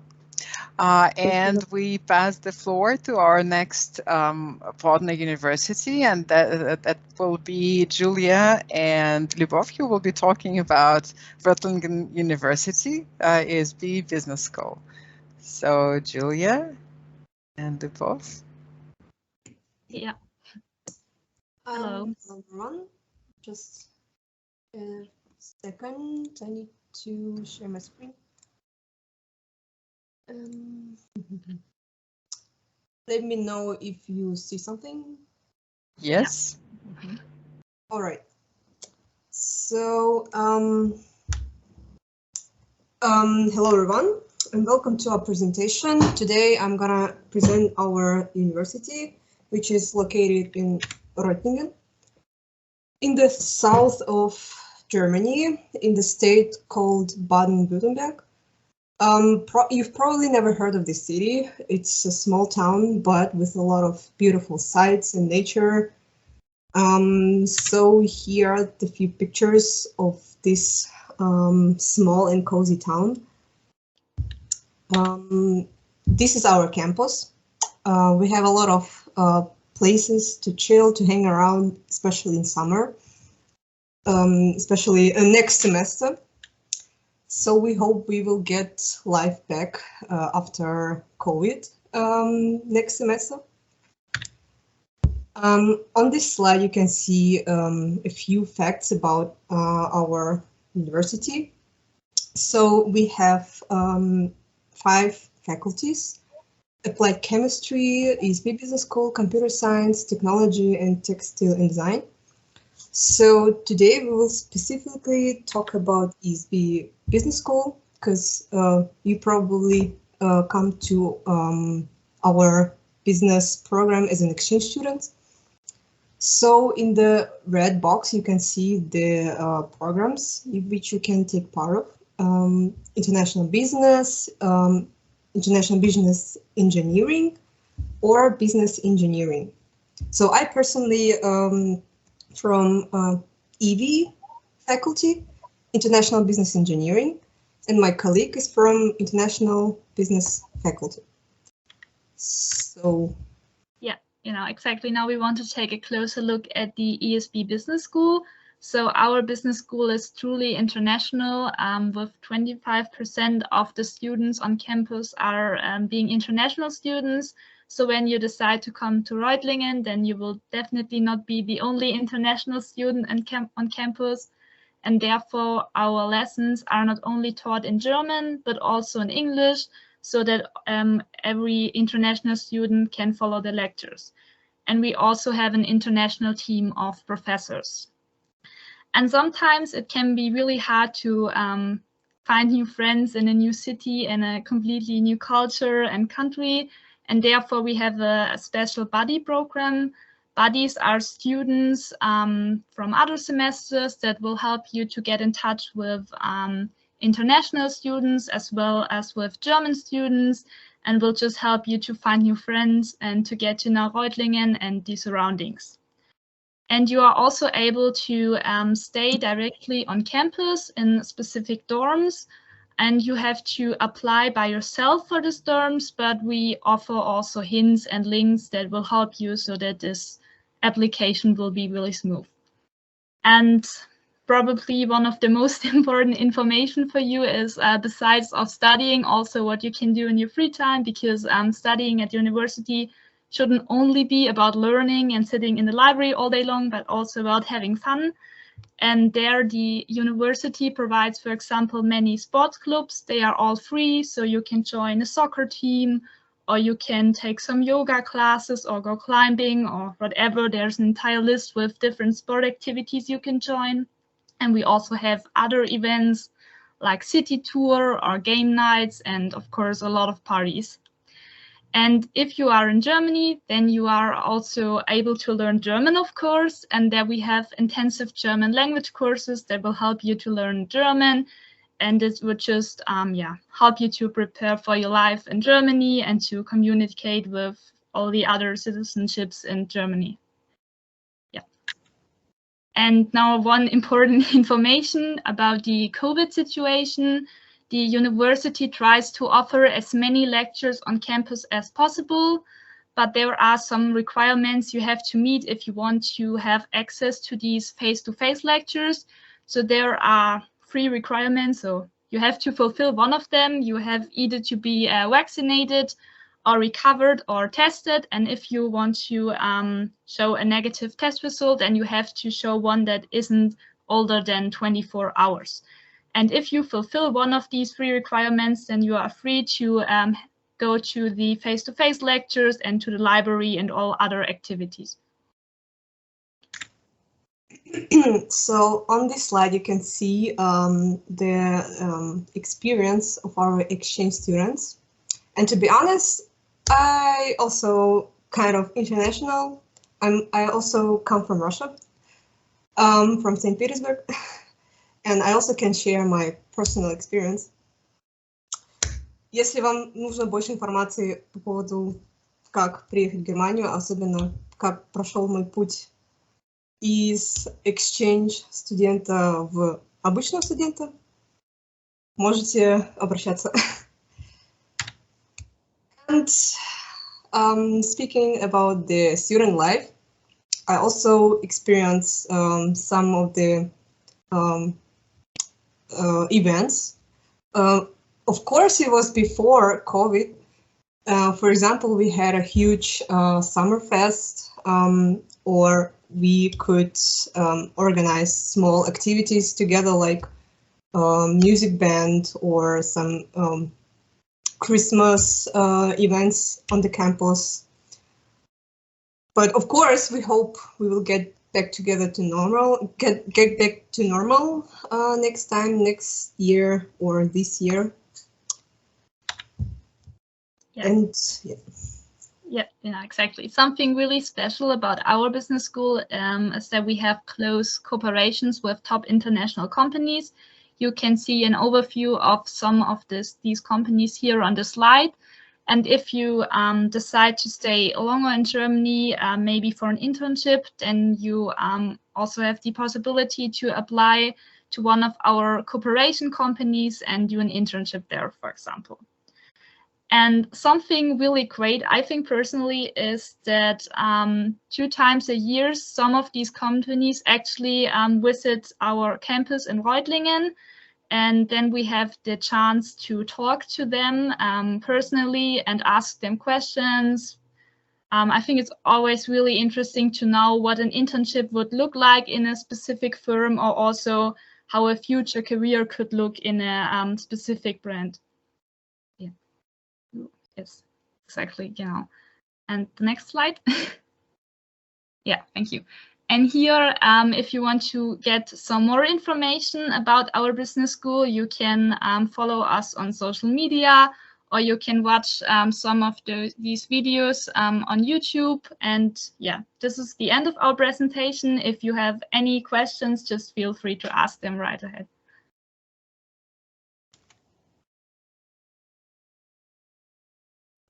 Thank you, guys.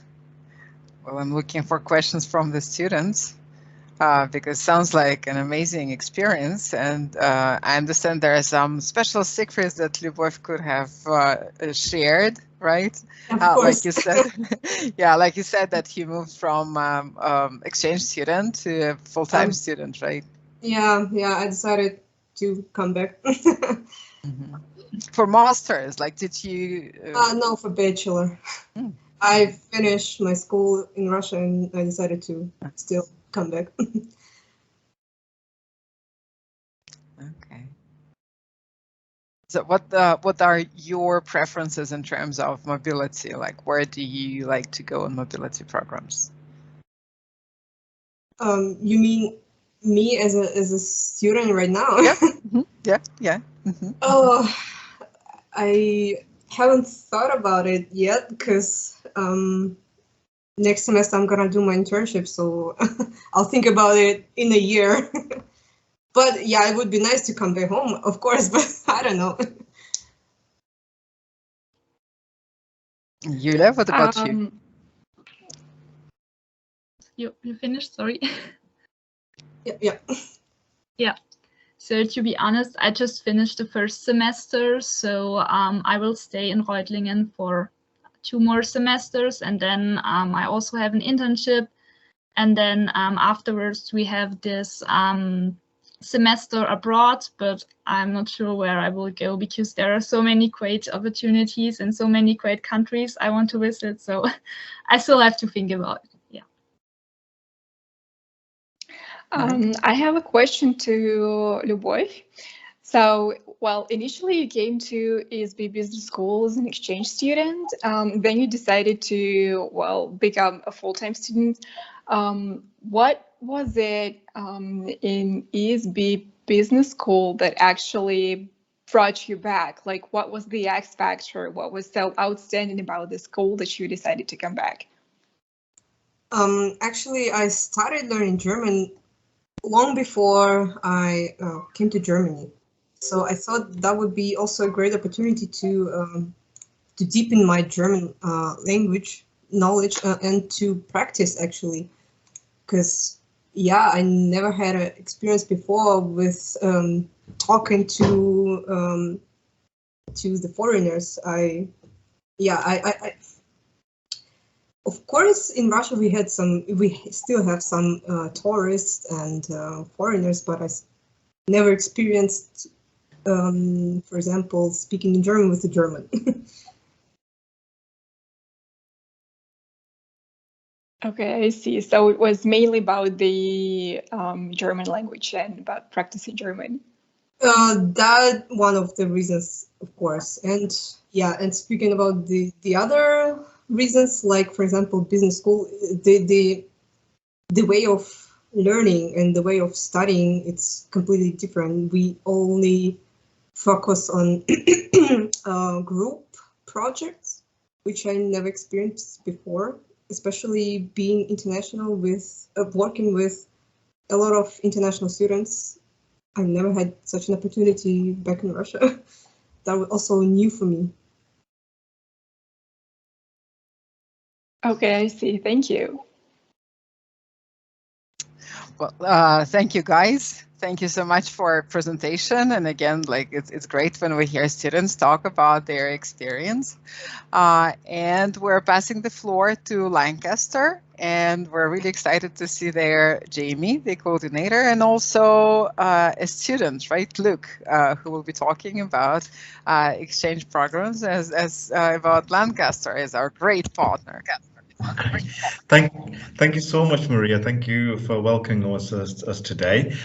We've got a slight technical problem. I've just emailed you the presentation. I don't know if you've received it and if you're able to share that, because we don't have the share facility as presenters for some reason. I've just been made a presenter, I think, so I think I can share it now. I think. Brilliant. Problem sorted then. Absolutely fine. So I'm not going to say too much. I think some of you may have met me earlier this week when I did a presentation for you along with Maria. But the main focus today, I'm going to hand over to one of our final year students, Luke. He'll introduce himself and he'll talk through what it's like to be a student at our university. So I'm going to hand over to Luke now. Thank you so much. Great. Thank you for that, Jamie. I'll just get the presentation up first so everyone can see.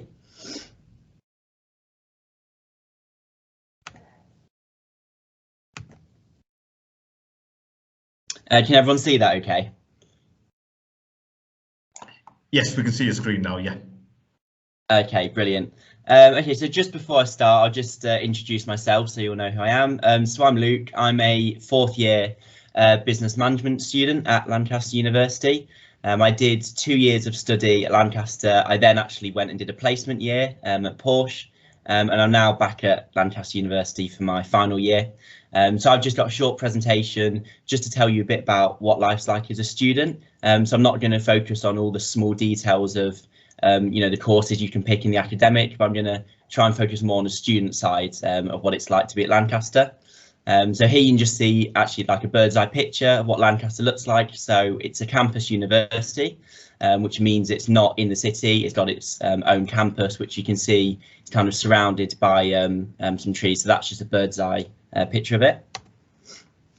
So in terms of where Lancaster is located, it's in the northwest of England, as you can see on that map where I've highlighted it.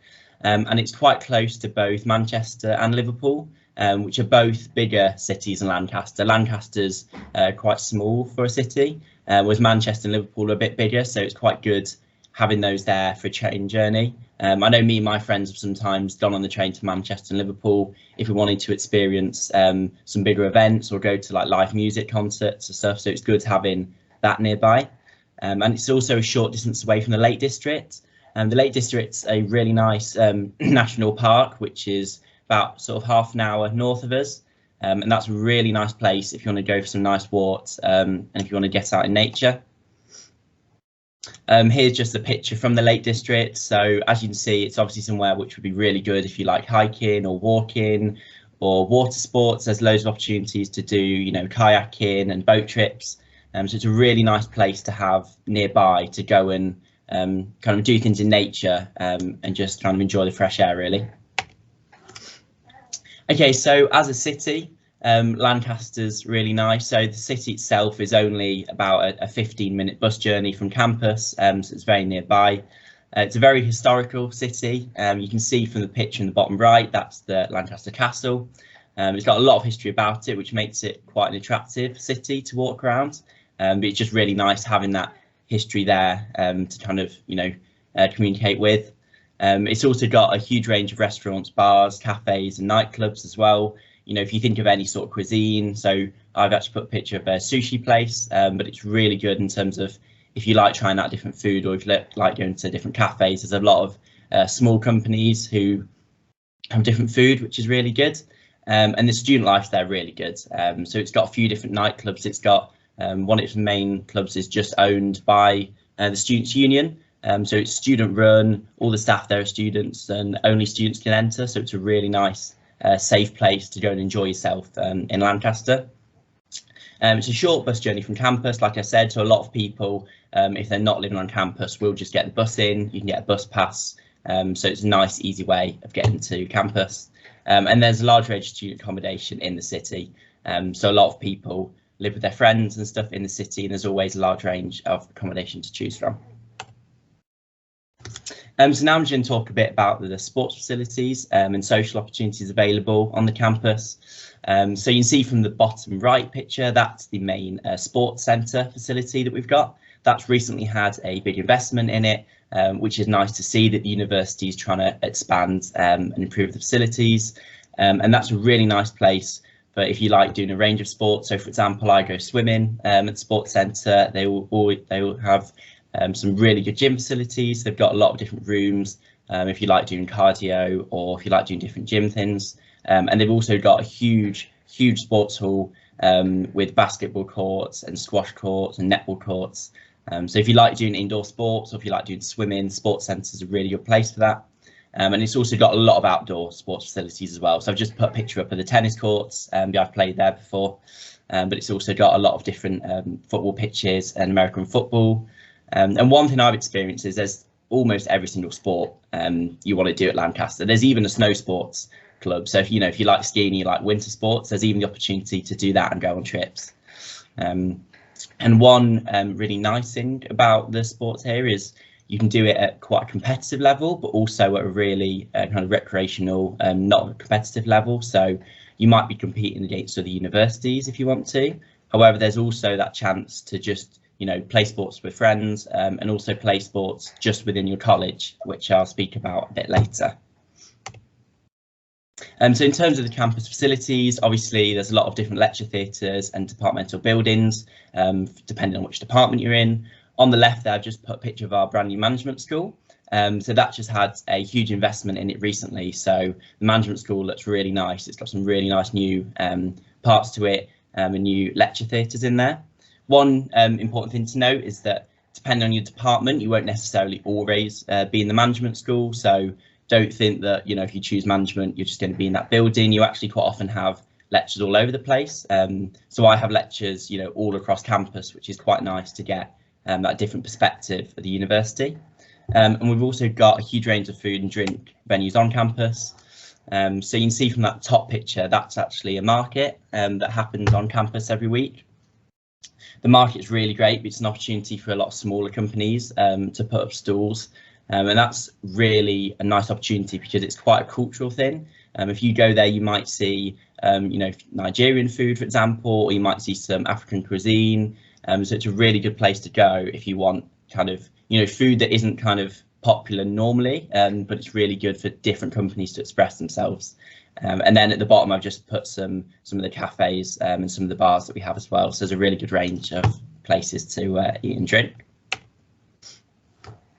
So moving on to talk a bit about studying and some of the spaces available to study on campus. In the bottom right, you can see a picture of the library. I'd say the library is one of the best things about Lancaster's University for studying. I think it's a lot better than some of the other ones I visited when I was looking at Lancaster. And again, that just had a investment recently. So it's a really, really nice place to go with your friends and study. You'll see in the bottom right picture, there's these new live green walls that they've installed with plants. And it's just a really nice way of Lancaster having that sustainability about it in kind of everything they do. And the library it really is a great resource for you to use if you need to study. And in the top right, that is the learning zone. So that's another place that you can go to study, which is just a bit different. You can also hire out laptops there as well. So if you ever, have a problem with your laptop or something, then you can go there and rent out a laptop. And one really good thing about Lancaster, which I've put on the left there, is the student support services.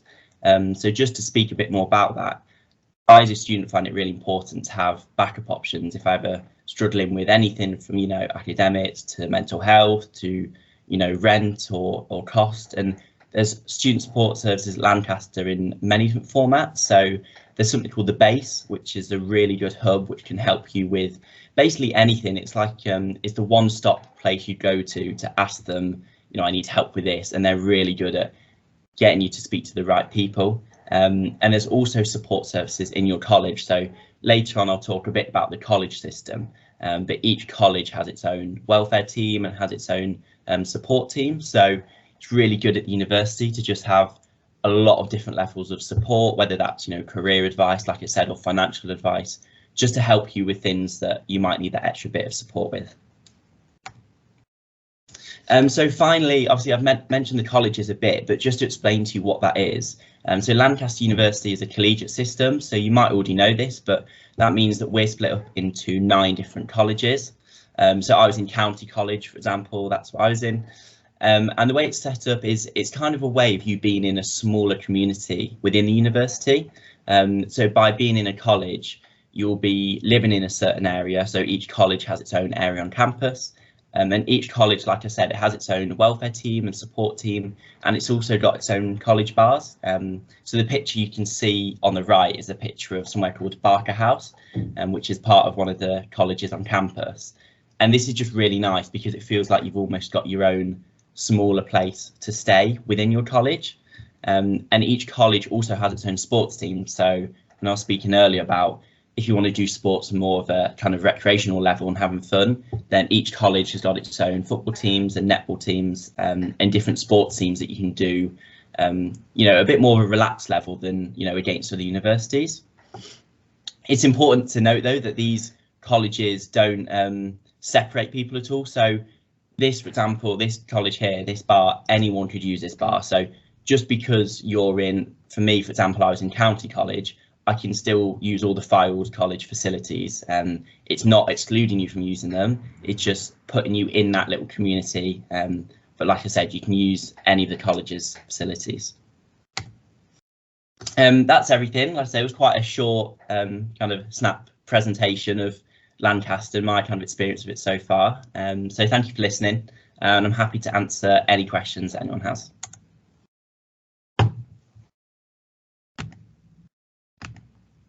No such thing like a silly question, so please ask. Obviously, if they're student related, Luke will probably answer that. If they're more serious, I'll probably be able to answer that. So please shout out. Well, thank you, Luke. Yeah, I'm looking for questions from students. Is there anything you would like to ask Maria on behalf of your students, maybe? That was, you know, that was great. I don't know, it's just like exactly what we wanted to hear from you about the student life, about the, you know, the communities. Well, I think that what maybe something that I didn't quite know is that, you know, each college has its own like welfare and like all kinds of services that provide specifically for them, and I think that that's really cool. That's great. We do have a question there about the dormitory, right? Is dormitory available for exchange students when they are on campus?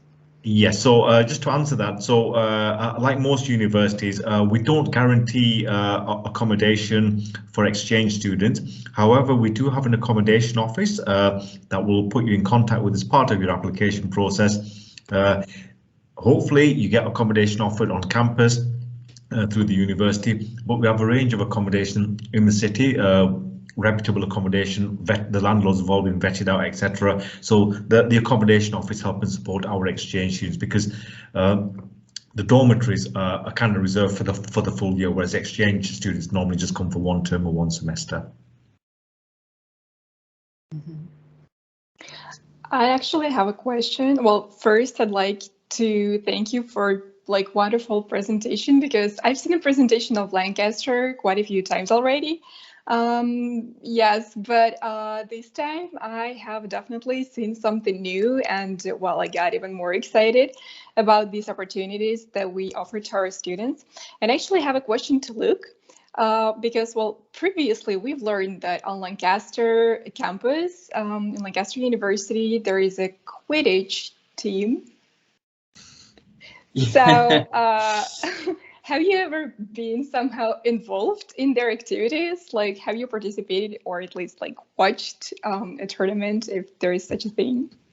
I have seen them playing, actually. So I've never played in the Quidditch team. I've never got involved with it, but that's a great example of there's no limit to what can be a society. I mean, some people come to Lancaster and if they like something, they just create their own society for it. It's a very English thing, but we've got, you know, tea like societies just for tasting different types of tea, and for tasting different types of drink. I think there's like a beer society as well, and Quidditch is an example of kind of the extremes that you can go to. But no, unfortunately I haven't played in it. I have watched it and it's quite funny quite funny to watch. So yeah, maybe if you're into that, if you're a Harry Potter fan, it's something that you could get involved with if you come over. So an obvious question would be, how do they manage to fly? just through the magic of Harry Potter. Okay, thank you.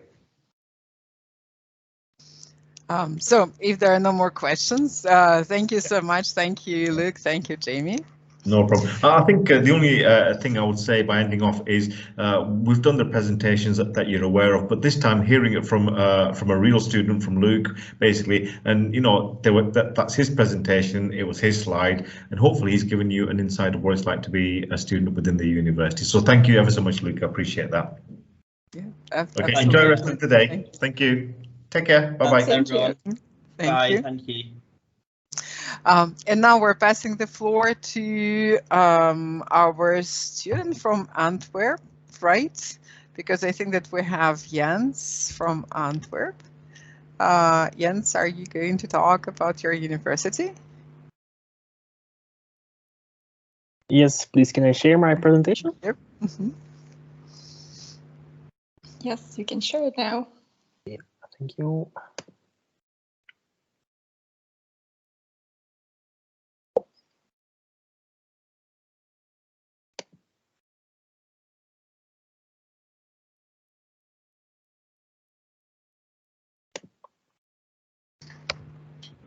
Okay.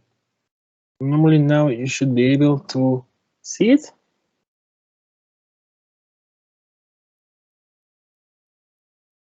Okay, perfect. So this afternoon I will present to you the University of Antwerp. Here you can see some accreditations. They will look familiar to you since, of course, Graduate School of Business is also very busy with like international accreditations.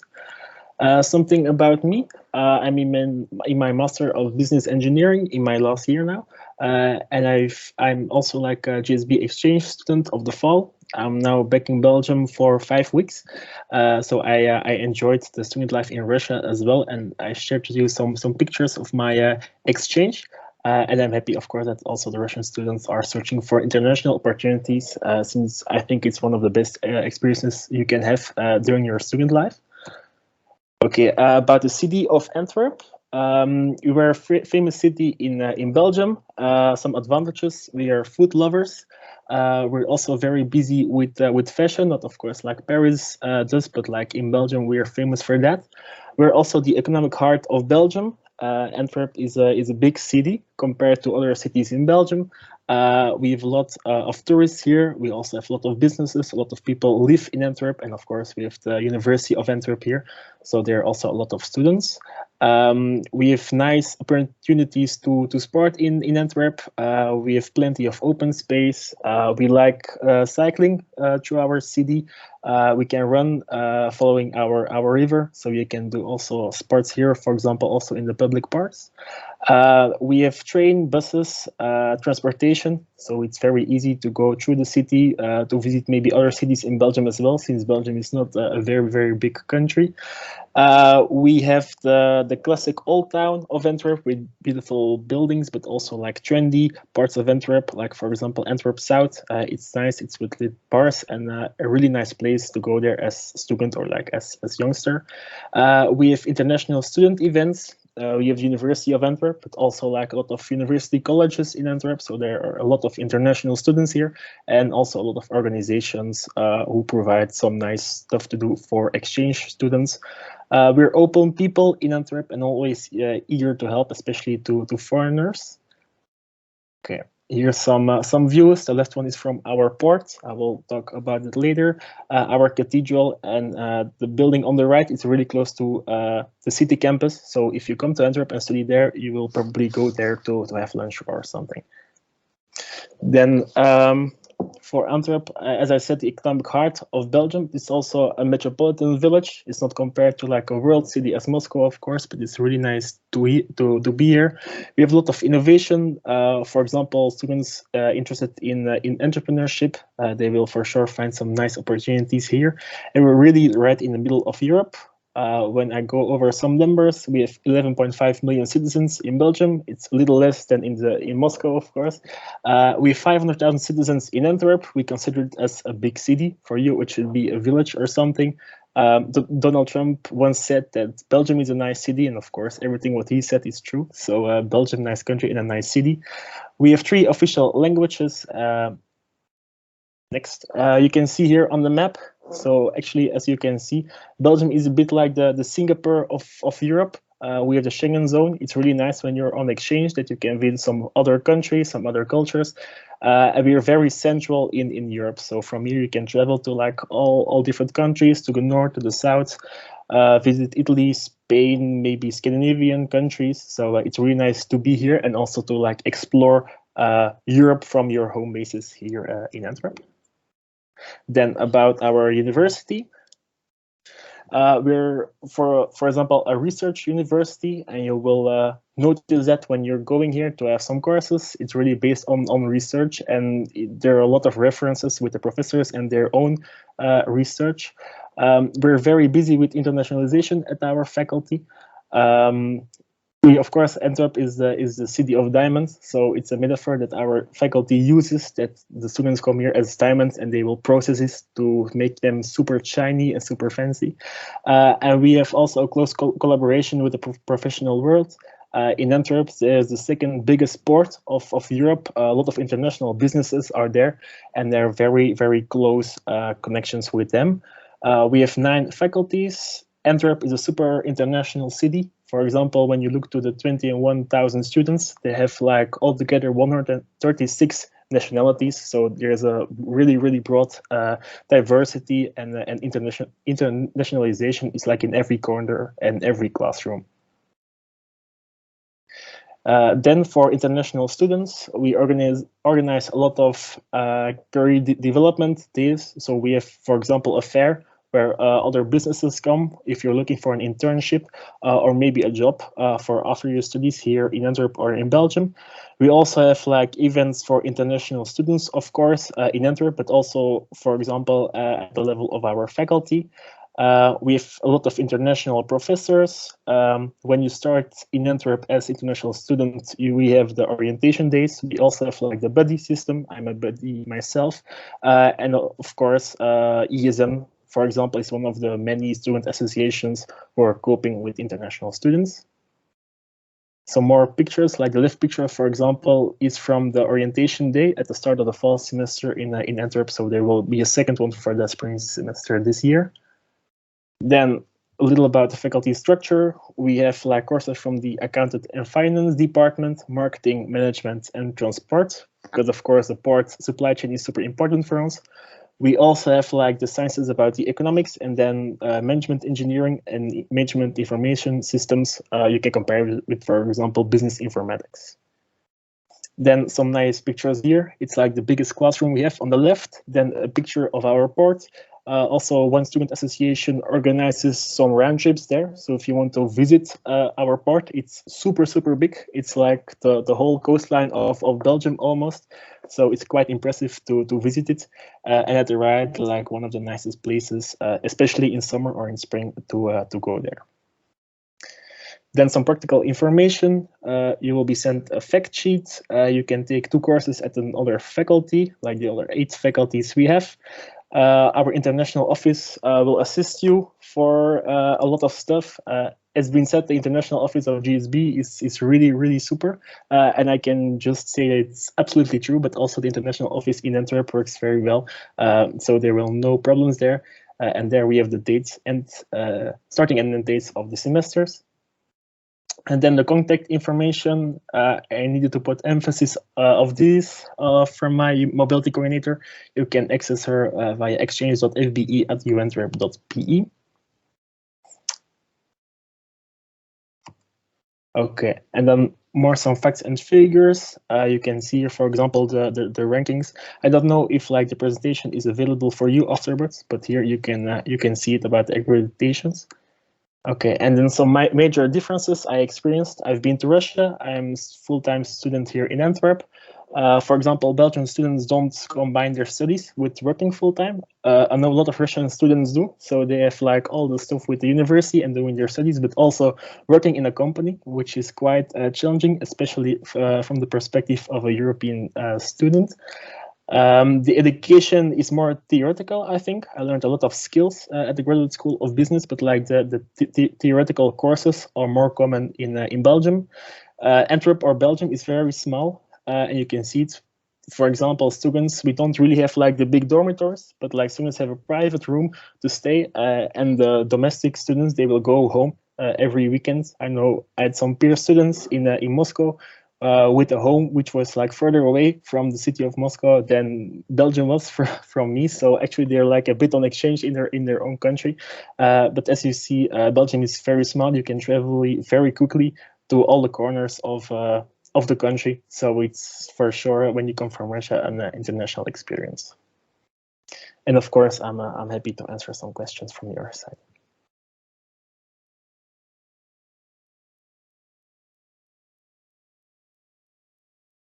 Thank you, Jens. Well, actually, you answered the question that I had for you, like what are the main differences that you could name between the HEC GSB and the University of Antwerp? Well, then my another question would be, is it easy for exchange students coming to the University of Antwerp to actually mix with the Belgian students, not with other international students? Well, it is, I think. For example, I'm doing an English master and I'm sharing in the same classroom. Of course, we have the pandemic now and everything is challenging, but like in normal times, from next semester, it's back 100% physical education. So I will meet like the other international students from the spring. So I hope we can mix and mingle there. I think it's always challenging when you're abroad to mix with the domestic students. You for sure need to search for it. But since like Antwerp is also like small in some kind, we have really a culture that we know each other quite well. The campuses are not super big, so of course you will meet a lot of other people if you search for it. And I think we have one important thing in common, and it's we like humor and laughing about ourselves. I experienced it that also in Russia, like you may like to make jokes about the country and about yourself, and we in Flanders or something, we also have that culture. So I think we will get along for sure. Okay, that's great. I think our students will love coming to the University of Antwerp. I mean, those who came to the university, they have already loved it, but the prospective students, I'm pretty sure that they will come, that they will find a lot in common with you guys. Do we have questions in the chat? Yeah, so there is a question. Can you name a few projects on sustainable development to be held at the University of Antwerp? Yeah, exactly. Like sustainability is one of the major topics we teach in Antwerp as well. For example, we have the project of the I Week. It's obligatory for every student at our faculty at the third bachelor, and it's 1 week. It's super intense. It's like every day from I think 9 in the morning till 6 at night, and then a lot of companies also from the port of Antwerp come and to speak how they implement sustainability in their own businesses. Yeah, we have a great industry, a lot of businesses, also a lot of fields they're active in. So from the different perspectives, they explain how they're working with sustainability. And also, for example, in the masters, you will see you have like topics on sustainable development. And actually, we have like the specific topics about sustainability, but you see like in every course, there will be like one perspective on sustainability as well. It's a bit like legacy of our previous dean, who was very busy with the topic, and he went like to give lectures in a lot of businesses. And from that time, like sustainability is everywhere, since it's also super important for businesses.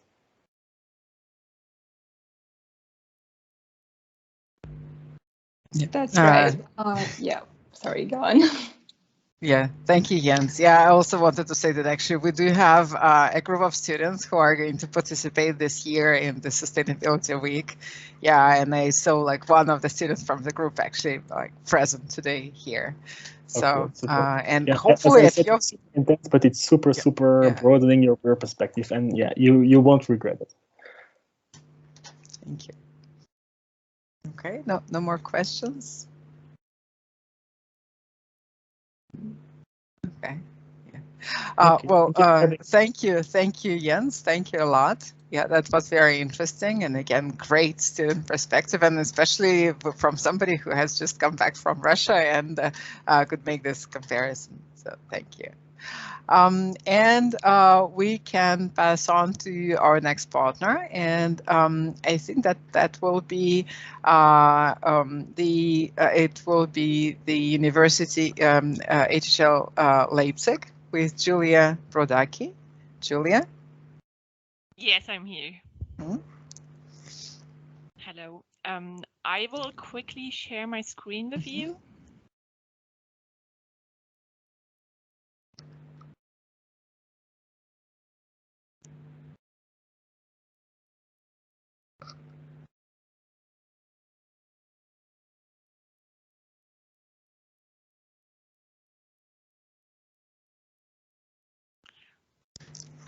Okay, so hello again.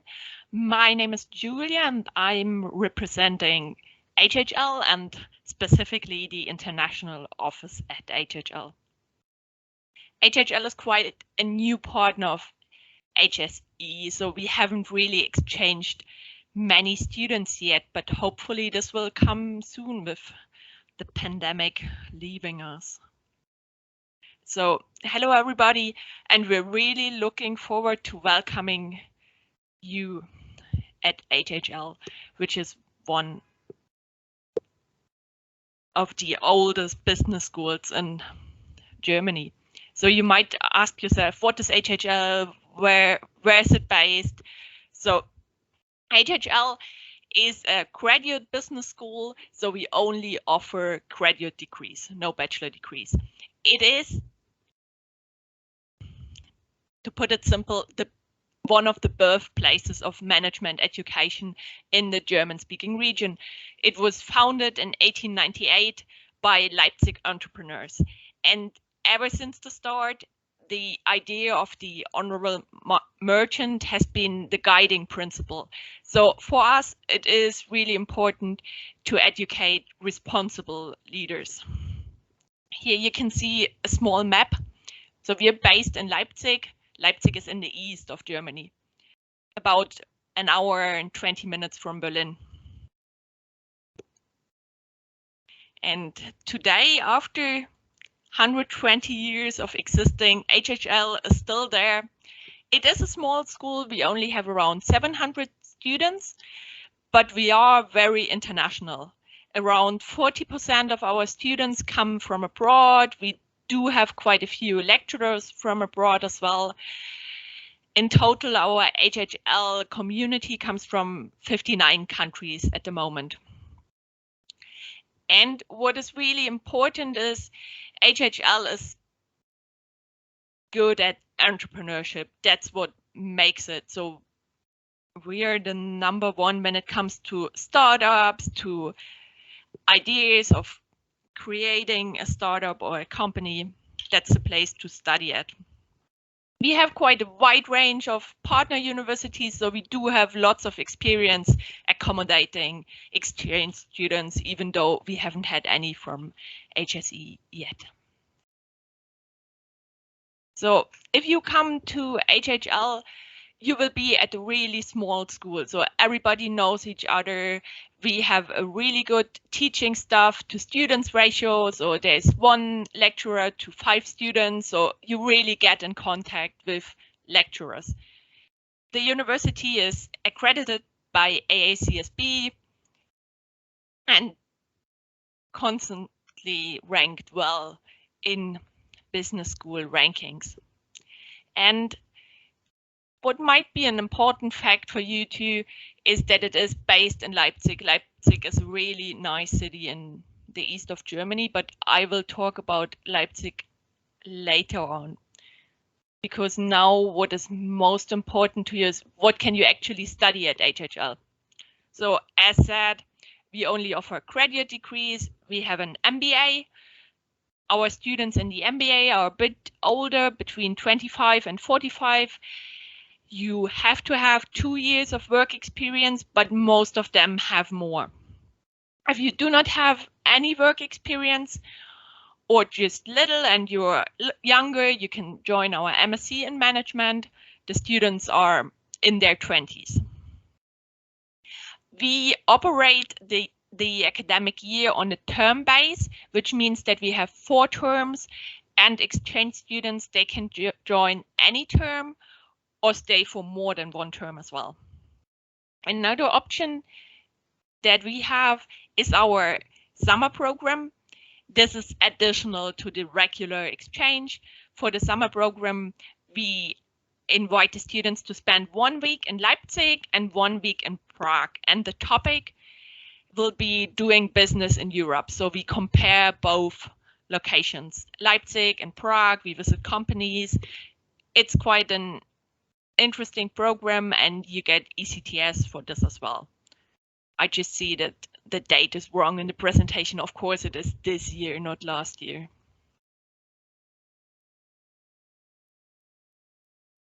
So what's the focus of HHL, or what makes it different from others? We really focus on practice too. We have lots of integrated case studies. We ensure that there's lots of group work, that social skills are trained as well. So it is quite practical.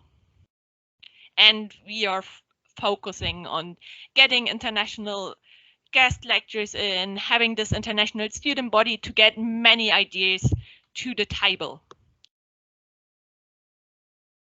Now, just to give you an idea of what you can actually study, what courses you can take. So we have a wide range of courses from accounting, marketing, entrepreneurship, economics, management, logistics. So there are lots of courses, and you can take different courses. And if you have the sufficient work experience, you can even join our MSc and take additional MBA courses, which might be an option for some of you. As already mentioned, HHL is really a hub for startups. So there are more than 250 startups that were founded by HHL alumni. We have a startup accelerator called the Spin Lab. Exchange students can take part in this program, but they would need to apply as everybody else. So it is open for the students, but only if they successfully pass an application process. So what else? It's not only about studying and taking good courses and going to lectures. There are also lots of extracurricular activities. There are student initiatives like the European Ivy League or the Venture Capital Club, and there's a buddy scheme for our exchange students. So there are lots of additional things apart from studying and sitting in the lecture hall. And to come back to Leipzig, Leipzig is a really cool city, and it is still relatively cheap compared to many other big cities in Germany.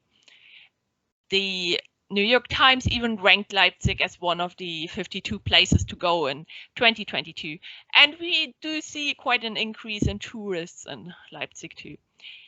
And it's not only about people coming here, but also about big companies. So in the past 20 years, many companies moved to Leipzig, like Amazon, DHL, BMW, Porsche. So there are quite a few companies that students can do internships with as well. Now, to finish, some hard facts. Of course, there is no tuition fee if you come on exchange, but there is a student union fee of around 220 euros per term.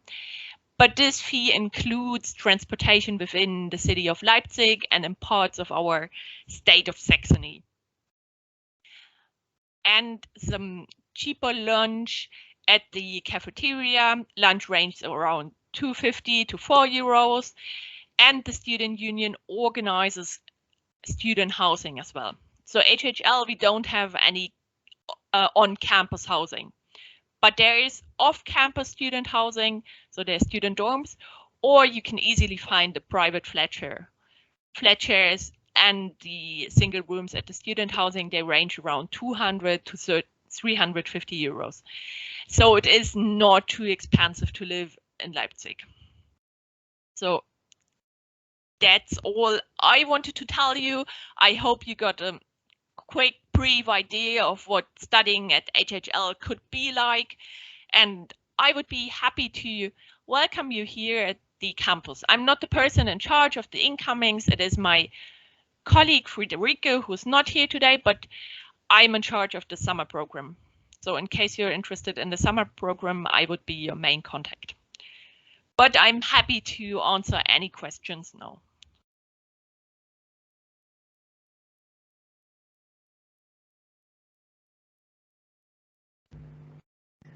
Thank you, Julia. That's a great presentation about a wonderful university and a wonderful city.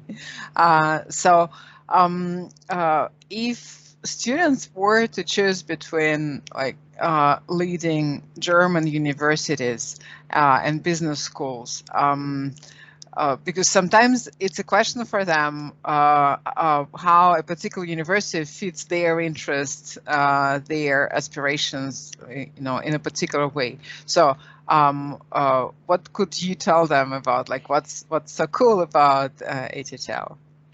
What I feel is really cool about HHL is that it is small. So I think I tell the same thing to our students. I think there are many great, really big universities with excellent reputation, of course. But if you go there on exchange for 3 months, it is really difficult to get in contact, to get settled. But at HHL, being so small, it is very easy to be part of the community, to meet people, to meet lecturers. They don't see too many students, so you can actually get in touch with everybody quite easily. And what is special about HHL is definitely the strong focus on entrepreneurship. So if students are interested in having their own startups, creating ideas, it is the place to go. Thank you. Yeah, I think that's very helpful. Yes, and I think that with a small university, what's good is that there is also extra opportunity to communicate more with local students, because we often face the problem that mobility students, when they come to a country, they communicate mostly with the international students and don't learn so much from local students who are like too shy to interact and to be friends. So I think that. No, that usually works very well at HHL, but it is a very international student community in general. So about half the student population comes from abroad, but they have full degree students. So it is easier because it's already an international community and you do not really feel that much as an outsider, as an exchange student. Okay, thank you. Any more questions? Okay, well, then thank you, Julia. And I think that in this case, we are going to pass the floor to our next partner, and it will be Melissa, who will be talking about the University of Applied Sciences Technikum Wien from Austria. So, Melissa. Hi. Can you see me? Okay. Thank you. I missed my time slot. I think I'm very sorry for that. I wasn't able to join the meeting, but now I'm here. And I've prepared a little presentation. Let me share it for you.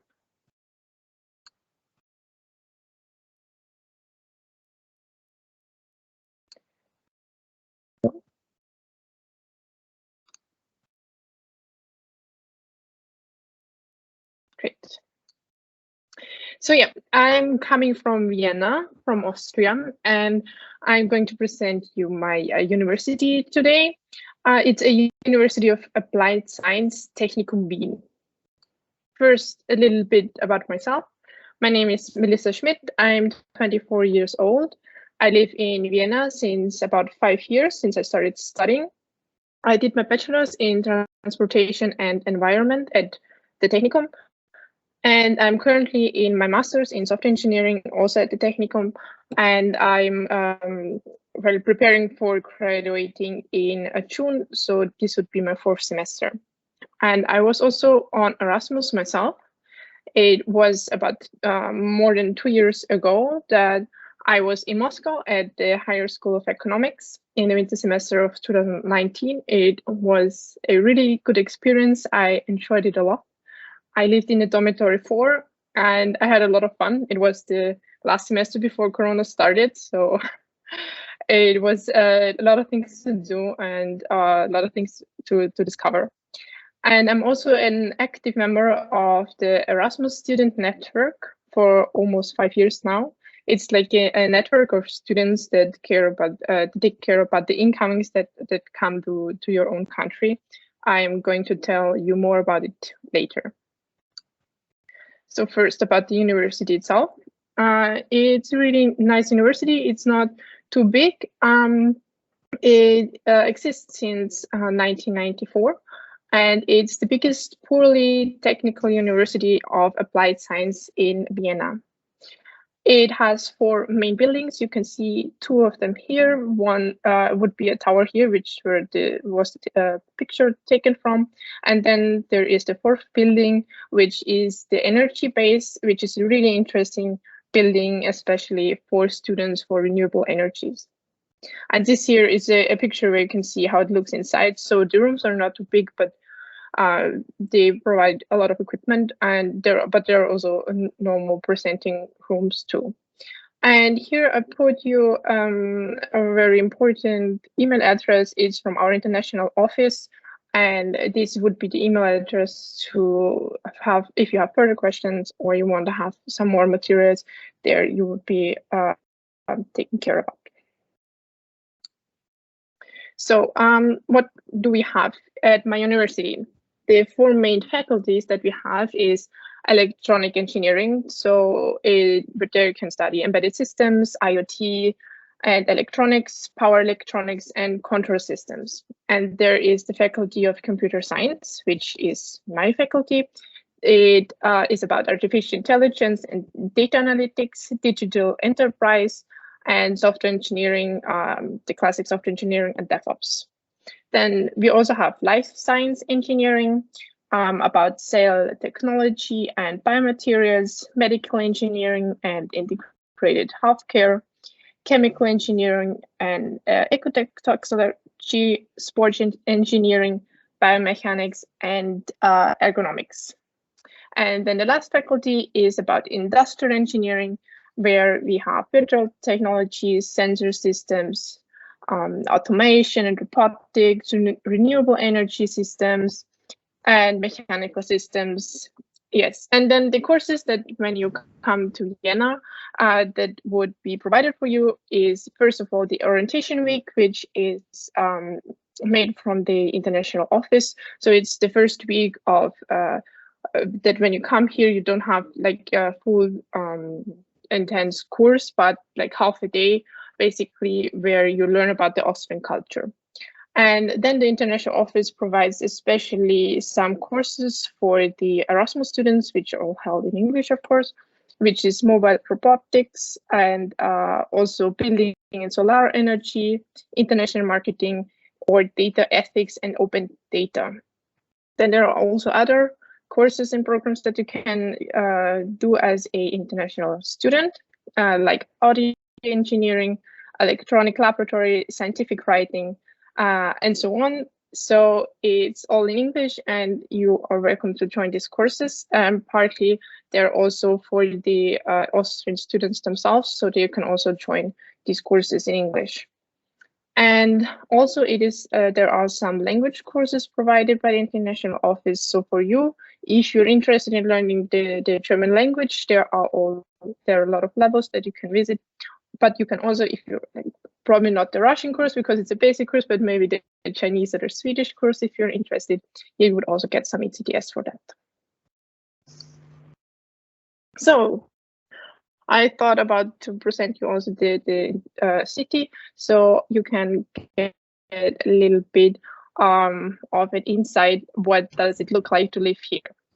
It's a really green city actually, and it's also quite old. So here you can see the Stephansdom, which is like a church. It's quite big and it's in the middle of Vienna, and you can go inside and you can also go on top, and you have a really good view from there.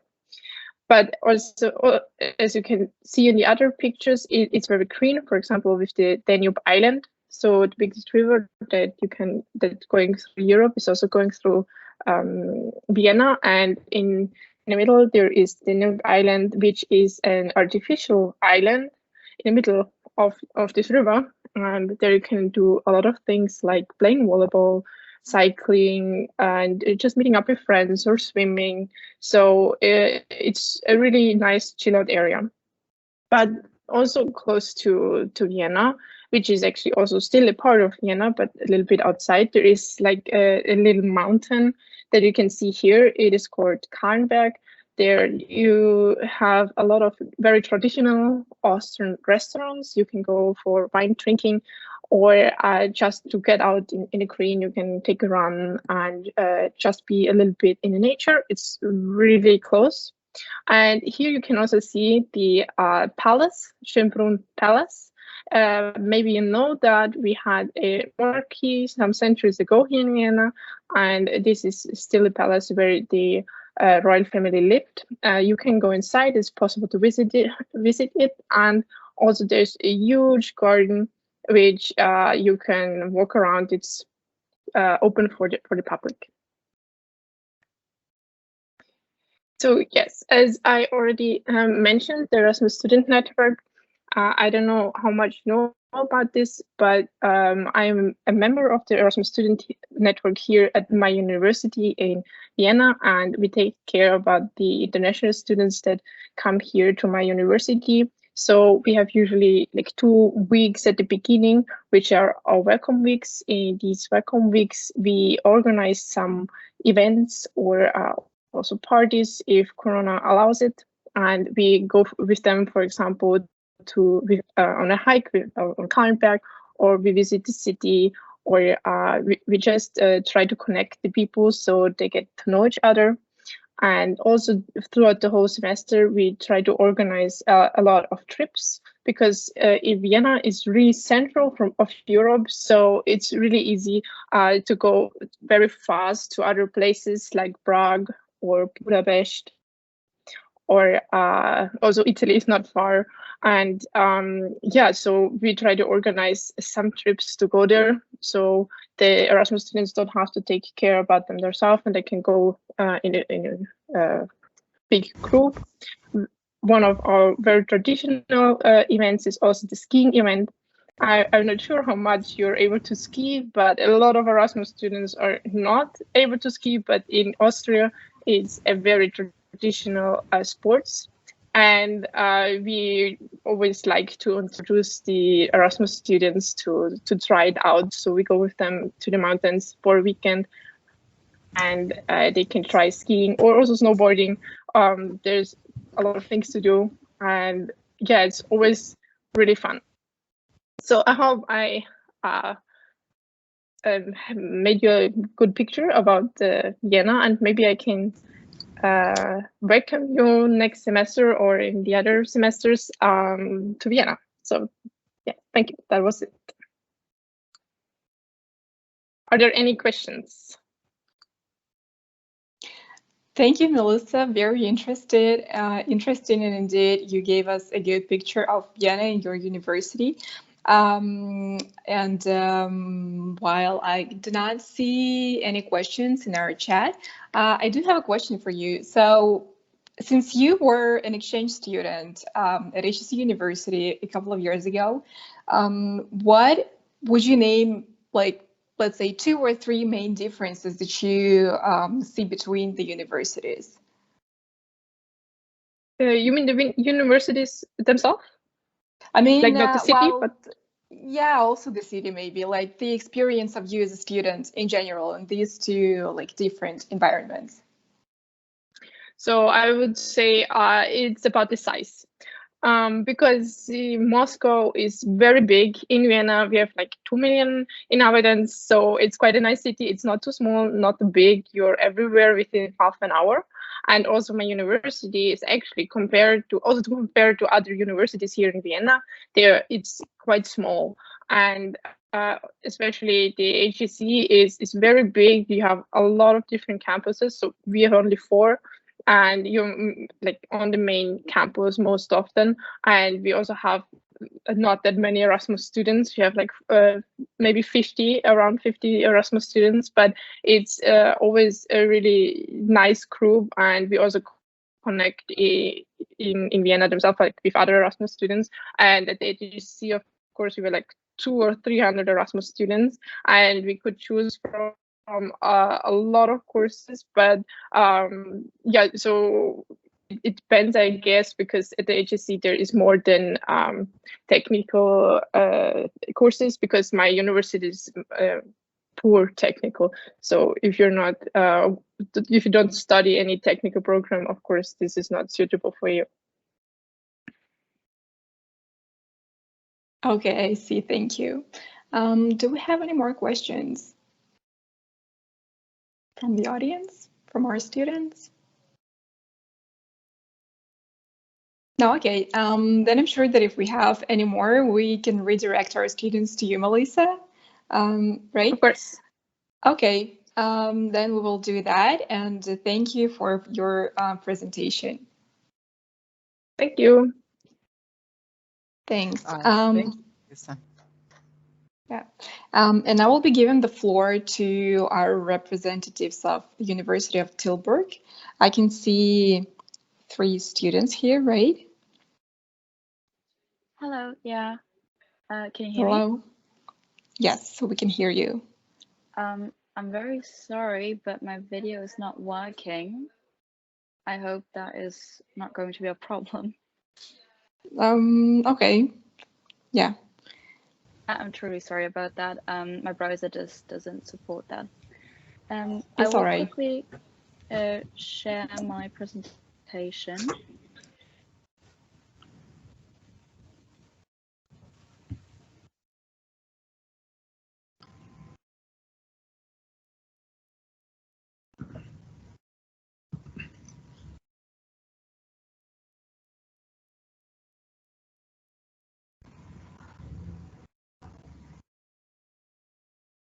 Is it visible? Not yet. Oh, you mean presentation? I think we can see, yeah, we can Yeah. see your screen, but not the Yeah. presentation, yes. Okay. Well, I guess we have to do it like this. Is it visible now? Yeah. Okay. So firstly, hello everybody. We are from the Tilburg University in the Netherlands, and we are here today to talk a bit more about our university. So firstly, to introduce ourselves, we are second-year global law students, and we're doing a bachelor's program. I'm Alexandra, and I'm originally from Russia. Hi, I'm Filip Wiśniewski, and I'm from Poland. And I am Eva. I'm from the northern part of Germany. Yeah, and we all live in Tilburg. Yeah. In the Netherlands, yes. To give further reference, Tilburg, it's somewhat central in the Netherlands, but it's also kind of close to Belgium. But I think we're going to go a bit into detail about that later on. Okay, so I will talk a little bit about Netherlands and people here, because I think that people here are simply amazing. Everybody is really happy, and I remember when I came here, and it was for me such a huge shock that everybody is smiling and everybody is so helpful, because, well, in Poland we usually don't smile publicly. The very interesting fact about Netherlands is that the country is really flat, and finding like any hill or mountain is like almost impossible. Here in Netherlands, the infrastructure is really well developed, so cycling a bicycle is really safe, and everybody do that. I remember when I came here with my mother, and she was absolutely terrified to drive a car here because there were so many bicycles here that she was really afraid of that. And well, people in Netherlands are really tall. In Poland, I was considered to be a pretty tall person, but when I came here, well, I feel really average. Yeah, so on the next slide.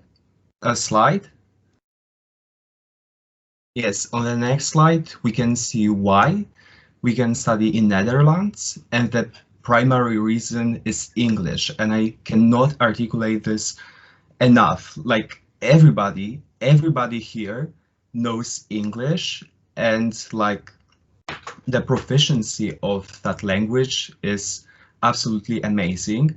I have absolutely any problem with communicating with locals in English, and yeah, and it's really amazing. I even gave up on studying Dutch because it felt kind of useless. Also, Dutch society is very open-minded, and you can find many nationalities here. The truth is that you will find mostly from Europe, including also Turkey and Turkish people, because I feel like the Turkish community here is really huge. Well, it's a little bit hard to speak about studies because we have only one perspective, but comparing Netherlands to Poland, I was also very surprised because education is primarily focused on practical skills, and I think like my skills in writing and making research, which is really important, have improved significantly when I started studying here. So it's really good thing about studying in Netherlands. And I would also want to mention that teachers are very professional, and they have this attitude of knowing a lot, and it's really enjoyable to listen to lectures and going to lectures and making all of the assignments. It was really enjoyable. So yeah, this is all. What can I say? In the main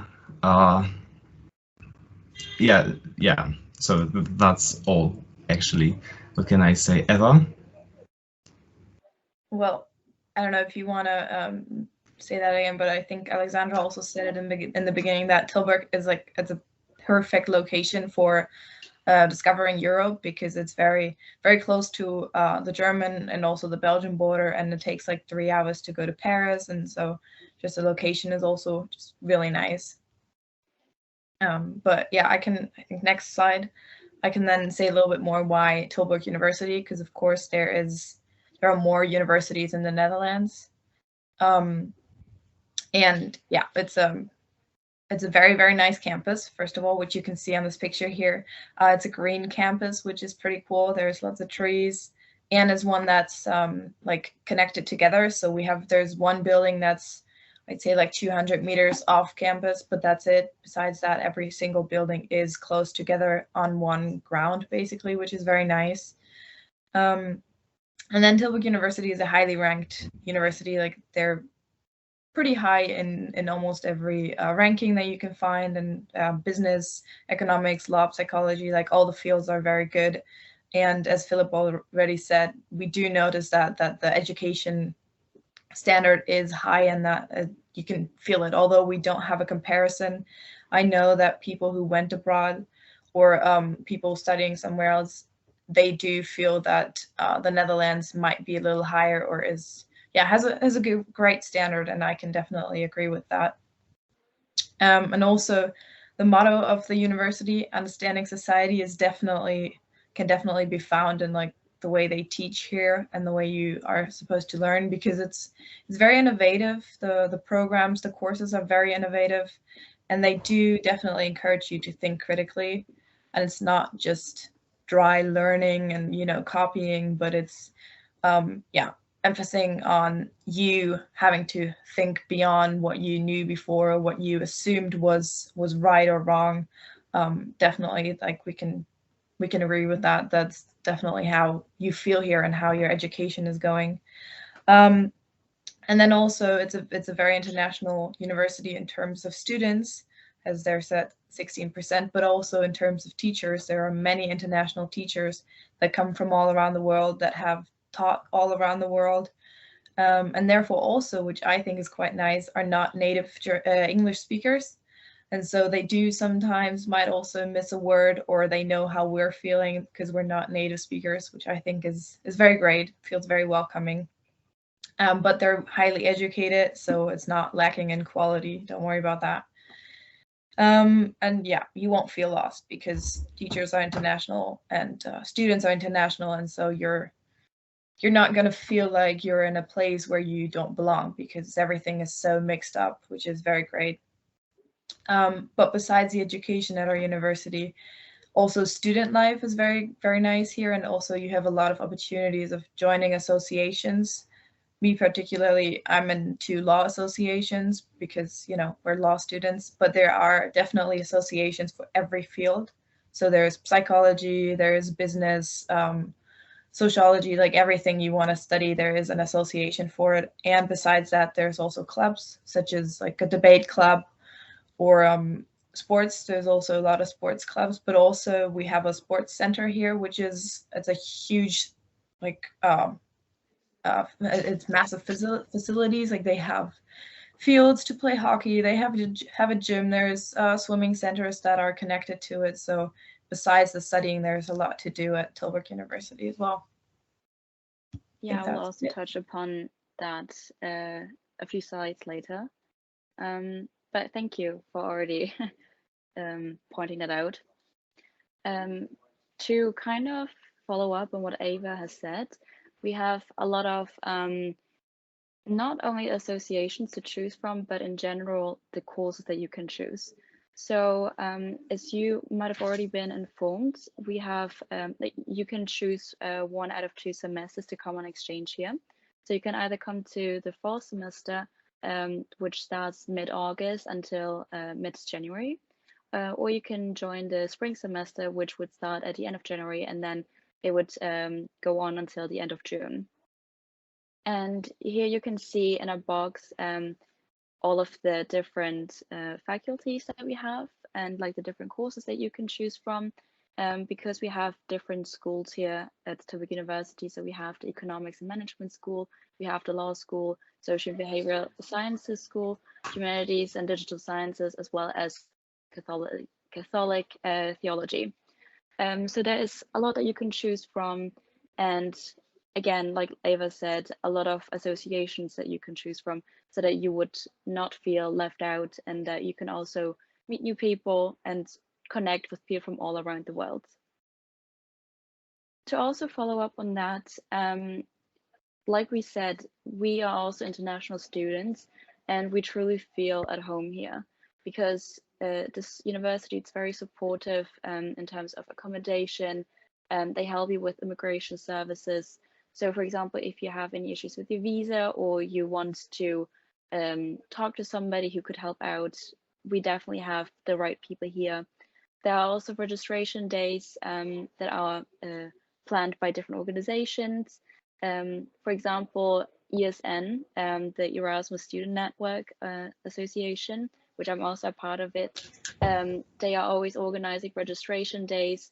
So there are a few days where people can arrive, and they will pick you up from the airport, and to also give you a guide, like a tour guide of the city. There's also Tilburg orientation program, which is also called like top week for short, for newly arrived students, so that you can also meet new people, make friends, and feel more at home here. And then, as I've already slightly mentioned, there's the mentoring system. So initially it was International Exchange and Erasmus Student Network. Now it's just ESN. And to talk a little bit more about that, I actually went on an weekend a few days ago, where I met so many international exchange students, and they all stay at the same accommodation. So it's very easy to meet new people, make friends, feel at home, and just, gain experiences for life. So lastly, on this slide, you can see the email for a university to ask any more questions. You can also call a university, and you can also see the times that they are open. You can also go on the website to learn a bit more about the exchange programs, and here are also all of our emails if you have any personal questions and you would like to get a bit more from our experience here.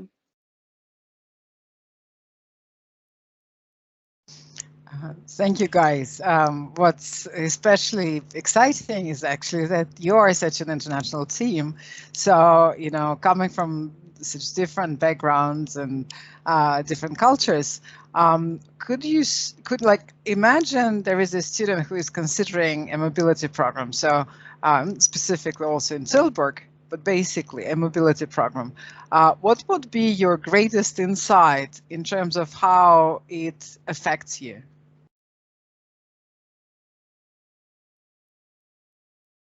I mean, if I may, sorry, should I stop sharing my screen first? We can then put our emails into the chat for everybody else. I think it's such a great experience because you learn to kind of get out of your box. You don't just follow the same routine.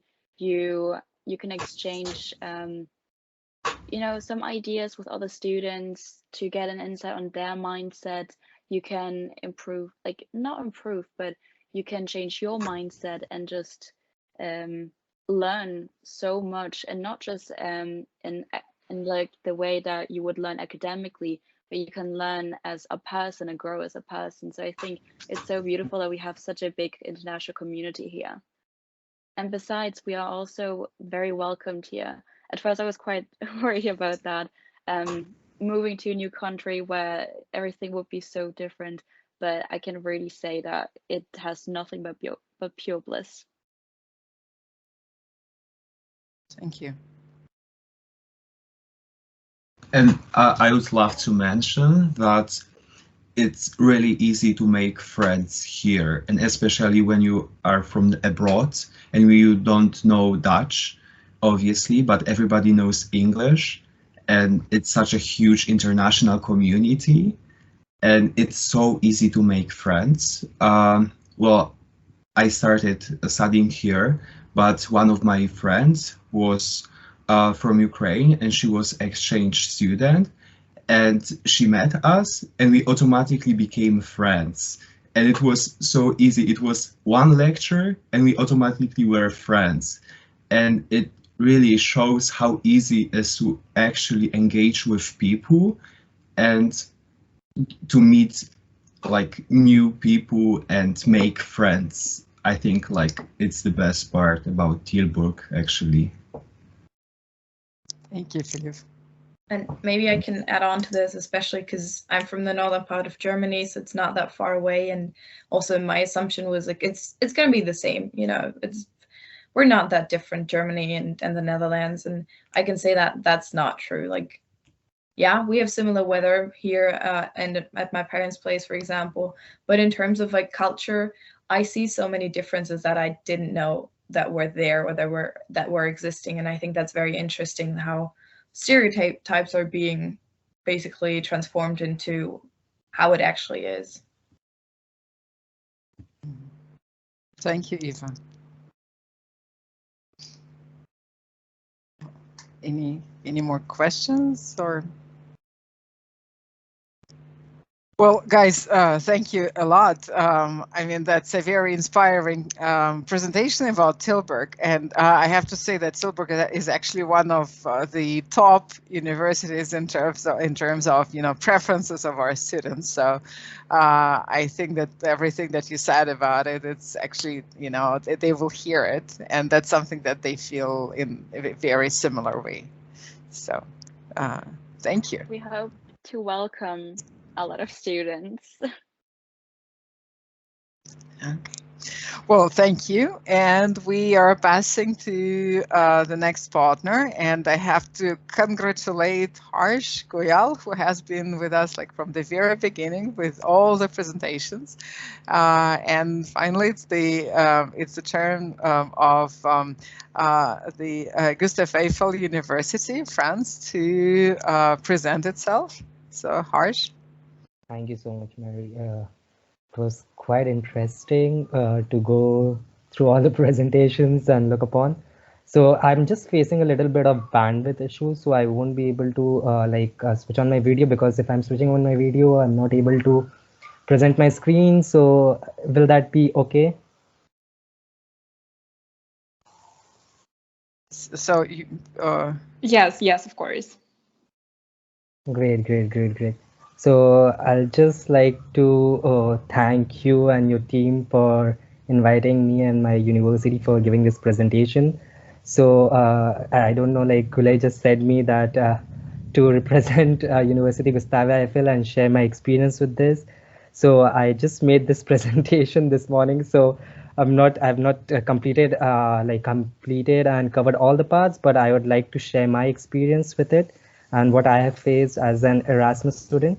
Because continuing with what I have experienced as an Erasmus student, I have seen like many universities, what University Gustave Eiffel has been a distinct part is like the countries that they cover, basically the Asian countries, the European countries, and the US. So it's basically that's their main point and what I find most cool about it.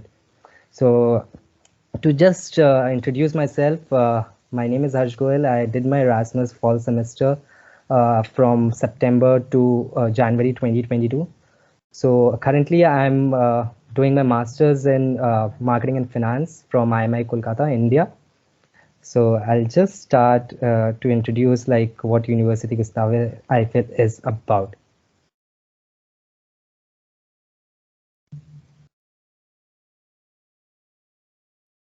Okay. So coming on to what our university is, so in recognition of which 6 educational and research institutions were acknowledged, and it was expertise in fields which were related to sustainable cities, and they were combined with the skills, and there was a new type of university created, and it came to be known as University Gustave Eiffel. So basically this history was began like 20 years ago, and it was since January 1, 2020 that this new institution has brought together University, UPEM, Research Institute, IPSTAR, School of Architecture, AVNT, and 3 engineers schools, that is EIVP, ENSG, and SE Paris. So just to introduce our university, it has been a pioneering university with multidisciplinary university of national importance. It has also been a distinction of being the first institution to bring a research institute, university, a school of architecture, and 3 engineering schools together. So by pooling this many strength in the areas of education and research, our University Gustave Eiffel has aimed to develop pursuing a strategy based on complementarity between its founding institutions. So by creating this synergies in this way, the university that has offered groups, it's served a wider range of expertise. So as you see, we have currently 17,000 students and 2,300 staff, out of which 17,000 students, 8,300 the undergraduate students with diplomas and bachelor degrees, 3,500 students are the master's degree students, 4,000 engineering students, 700 architectural students, and 500 doctoral students. Out of 2,300 staffs, you have 200 teachers, 400 teachers who are still researchers, and 550 are the researchers currently. And there are 1,150 support staff who are day and night working for this university. So coming on to the location of our university, it is basically located in the city Descartes in Manila Valley. So it is basically a 20 minutes train journey from Paris main city to this location. It is in the suburb areas of Paris, I would say. So talking about the activities that I would like to refer to is the UFAC activity. It was basically the autumn like the French autumn course that we were provided. So what happened in this UFAC course will be like all the international and the Erasmus students that will be visiting this program for Erasmus, they were taken out for a 15-day tour in Paris. Like every day they were taken to a new place and there were new activities that they were a part of. So I was it was a very helpful activity for us, for the Erasmus students coming from different countries, to get together and know each other. So before starting with the studies and the journey of with this school, this UFAC program basically indulged us in various activities that led us to know each other in a better way. Coming on to the academic aspects, so what I found the best part of University Gustave Eiffel was the possibility of choosing the courses that I needed to. So coming from a master's background, like whatever courses I needed in English or whether it was in French, I was allowed to take. And it was not only that when I was deciding my program, I usually took up the subjects and the courses. And once I went to the campus, the things I didn't like or the things I liked, I was like given the full permission to change. So that was one of the best part. And it was according to my interest that I chose my subjects. And that gave me a boost in my morale. So this gave me an exposure too. So this Erasmus program also gave me exposure. So as I said before, like University Gustave Eiffel distincts and what they bring on the table. So like coming from 50 students, 50 or 60 Erasmus students coming from different parts of the world, whether it's from Asian countries, whether from European countries or US. So I met a lot of people, which gave me to benefit about knowing how their culture is. So basically in my master's time, I was studying a course in Paris, like in this university, intercultural management. So that showed me what like cultural blocks are and cultural barriers are. So this made me understand and this gave me an exposure to know about other cultures, and it made me understand why people are so different from each other, though they have the same sentiment inside.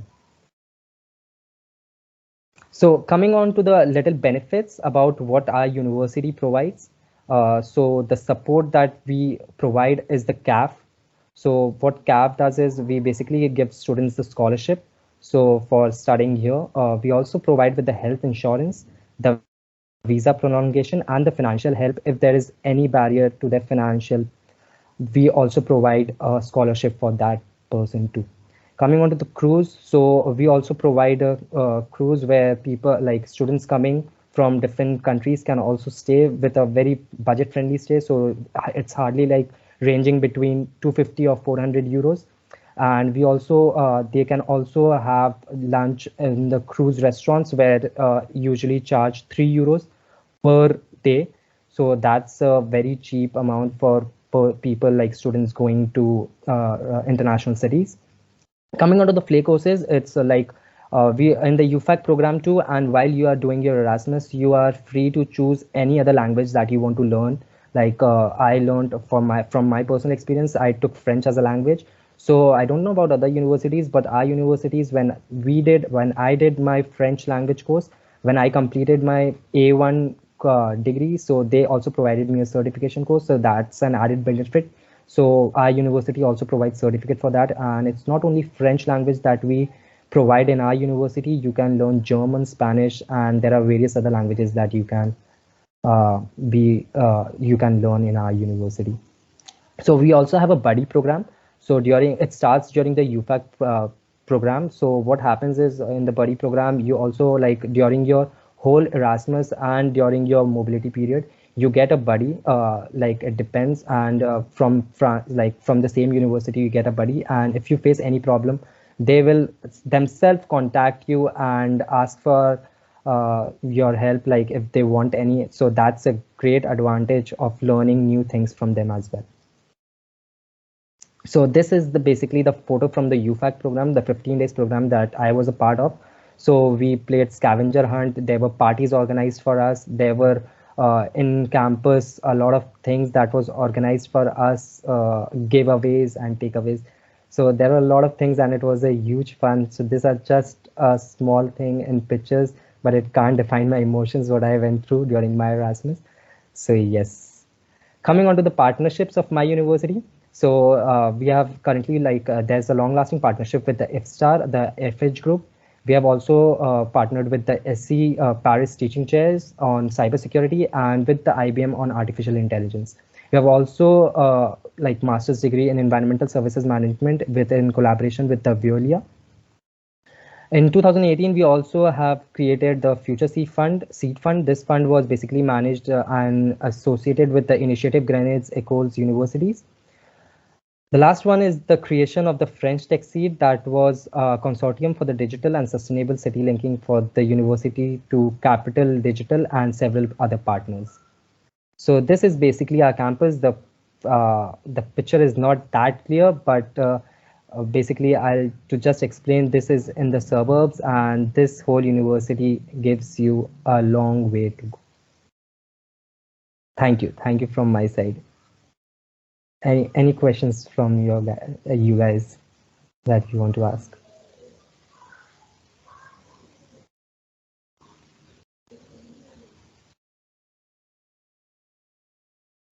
So Harsh, I take it you were an exchange student at Gustave Eiffel University, right? Right. So if you can just name one greatest thing from your experience, what would that be? So what the greatest thing from my experience, I would say, is the people I met, because it's the students who make the university. It's the students who make the universities, who build the universities and take it in front. So what I learned from the people I met, I learned a lot of things, how to what should I say, how we can see and learn from other things, our experiences, because coming from a background from India, in my master's degree, I didn't even attend colleges. So because of COVID situation, and when I got this chance of an exchange program, when I went and saw how an actual master degree in class looked like and what learnings and what takeaways are there for me. So that was the biggest experience that I got from there. And I learned a lot from other people from different countries, which gave me added benefit for sure. Okay, that's for sure can be named one of the best experiences in an exchange, in any exchange program, for sure, because people, that's what makes it so special. That's true. Any more questions from the audience? Well, if not, then I think we can thank Harsh for his great presentation and move on to our next presenter. And that, yes, thank you. And that will be our partner, the University of Padova. And here we'll have Francesca. Francesca was an exchange student at HSE GSB last semester also. So Francesca, it's very nice to see you again. So please, the floor is yours. It's good to see you too. Thank you. Good morning. Good afternoon to everybody. I would like to share my screen, but you need to allow me. Yes, just a second, sorry. Yeah, there you go. Okay, thank you. Like that. I hope you can see my screen. So, good afternoon to everybody. I'm Francesca from the University of Padua, and today I will explain very quickly my department, that is the Department of Economics and Management, Marco Fanno, of my university. First of all, we would like to remember to everyone that this year is a very special year for our university. In fact, it is 800. I'm sorry, Francesca. Before you go too far, we cannot hear you very well. Is that only me, or Maria? Can you hear Francesca well? Maybe I have some. There is an problems with echo. connection. Yeah, it's like there is an Okay. echo. Maybe I can manage it like that.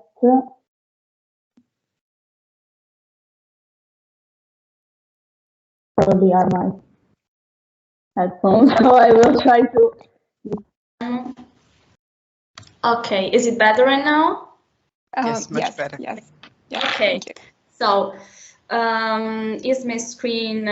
Yes, you can see my screen, of course. So, as I was saying, this is a very special year for our university because it's its 800th birthday. In fact, it's one of the oldest and prestigious university, not only in Europe but even in Italy.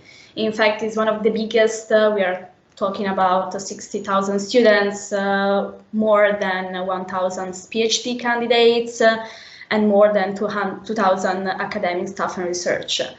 Why studying in Padova? Because we are talking about a dynamic international environment in the northeast of Italy. This is my department. Is the youngest department of the university. In fact, it was founded in the 1990s, and this is for sure a benefit, and it has a lot of advantages. The two strengths that we want to point out is that it's have an international exposure. In fact, this year we have for our master courses, like half of the students from an international environment that are coming from abroad. And even faculties members are internationals. And then we have a lot of training opportunities that are offered as part of our curricula. As I told you before, it's a very important university in Italy. In fact, we have a lot of recognition with a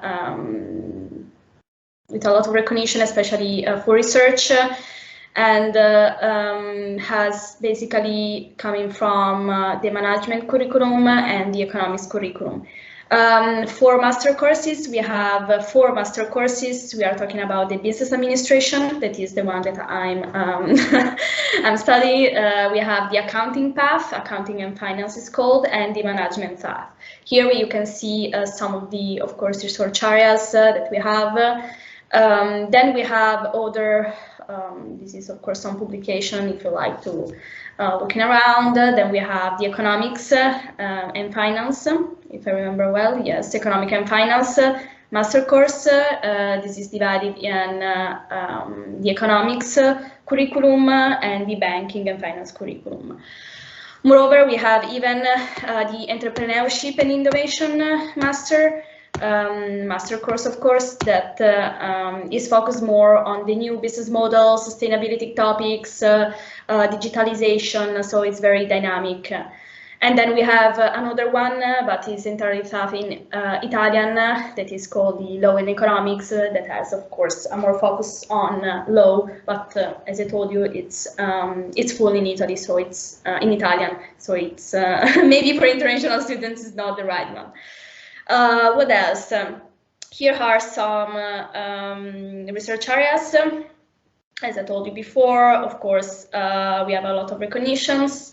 And yeah, basically there are, as the other students said before, a lot of services that we provide to internationals, starting from even our socials and contacts that I leave you here. But if you like, I can even write in chat. We have all the services related to the exchange programs, so the BUDDI, the ESN, and other services like sports centers, the language center, and all the activities, of course, related.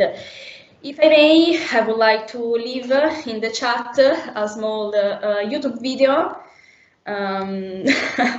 where it explains basically the 10 reasons why students they should choose Italy and studying for our university. Now it's a very quick one, so we are talking about 3 minutes, even less. And so to everyone who is interested in Padova can see the video in chat. So that was our small presentation about the university.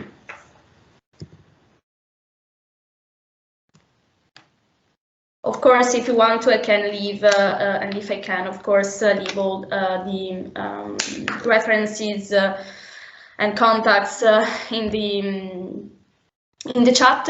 And I would like even to say that I'm part of the tutoring activity, and so to everyone, to every student who wants to know, even in an informal way, the university and the department can write to this email that I will leave in the chat, and since I'm a tutor, I will respond, me and the others, to all of your questions. So everything you know, everything you want to know, we are here for you.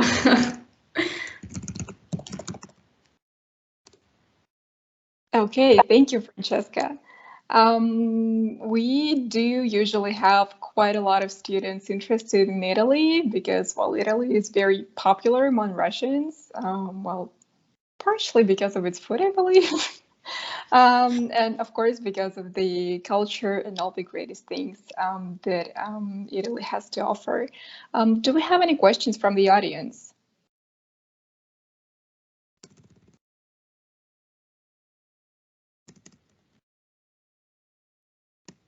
No? Okay, then. Well, I guess if we have questions, we will redirect them directly to you, Francesca. Then I'm pretty sure that you will be a great contact person for our students, and you will welcome them next semester when they come to the University of Padova. All right, thank you. It was great seeing you again. Yes, thank you. Goodbye. Thank you.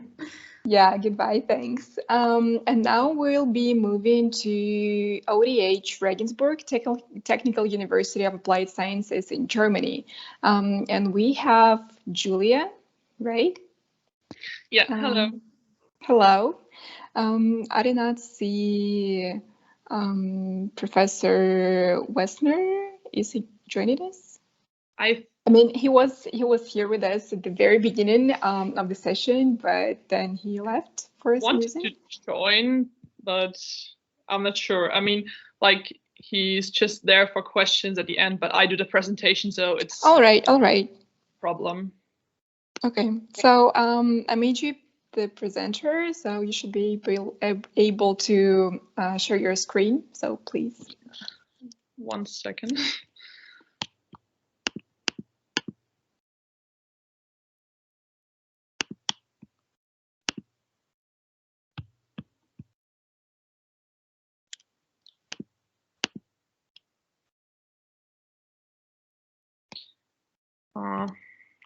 Sorry. I don't know what's been working.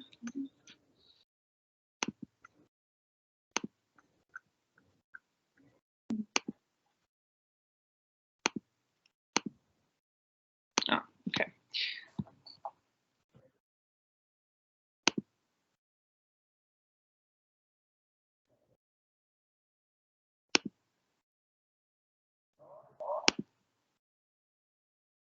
Okay, so I'm not sure if you can see my screen. Yes, we can. Yes, we can. Is it in presentation mode? It isn't, right? No, it is. Yeah, now we can see like the slide on the side.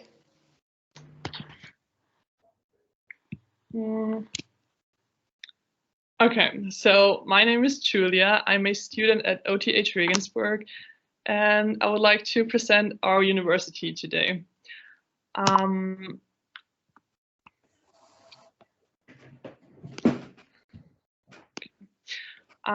So Regensburg is located in the east of Bavaria. It's a UNESCO World Heritage City with 2,000 years of history. On the upper right picture, you can see Regensburg. Regensburg has a lot to offer. We have a huge number of cafes, bars, and clubs. We have Christmas markets in the winter and lots of festivals in the summer. And Regensburg is also a student city. So we have around 30,000 students from 3 universities. Oh, I'm sorry, Julia. I don't think we can see your slides changing. Yes. Okay, now, yeah. Weird. I'm sorry.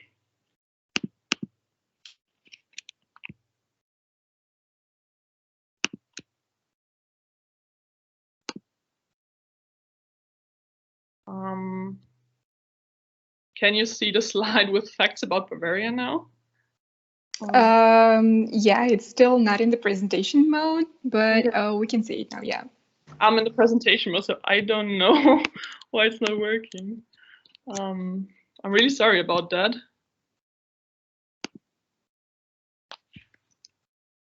Then maybe we can go on like this. Yeah, I just continue. Yeah, it's okay. So yeah, Bavaria is known worldwide for food, sites, and culture. And as you can see on the map, we're located in the south of Germany. Bavaria has a lot of multinational companies, and a lot of them are also located in Regensburg.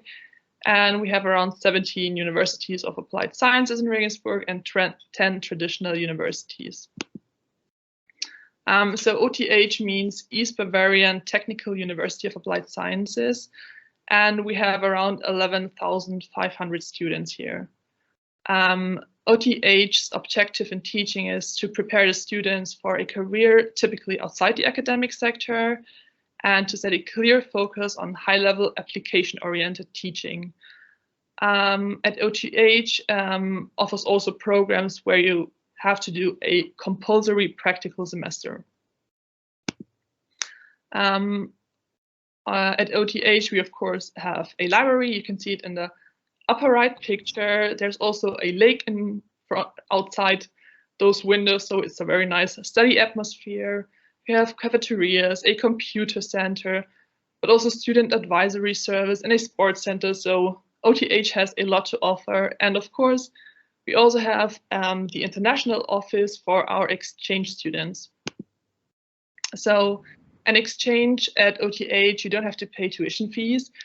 For students of partner universities, you only have to pay a little amount for the bus semester ticket. And we also offer free language courses in German. We have a huge variety of English lecture courses, and OTH is also going back to on-campus lectures. We also have exclusive courses for exchange student, but basically you can do your course choice from every faculty at OTH. And we also have some booklets to help you with your start at OTH. And regarding the exchange agreements with HSE, the study fields are business studies and computer science and mathematics. And there's also a scholarship opportunity.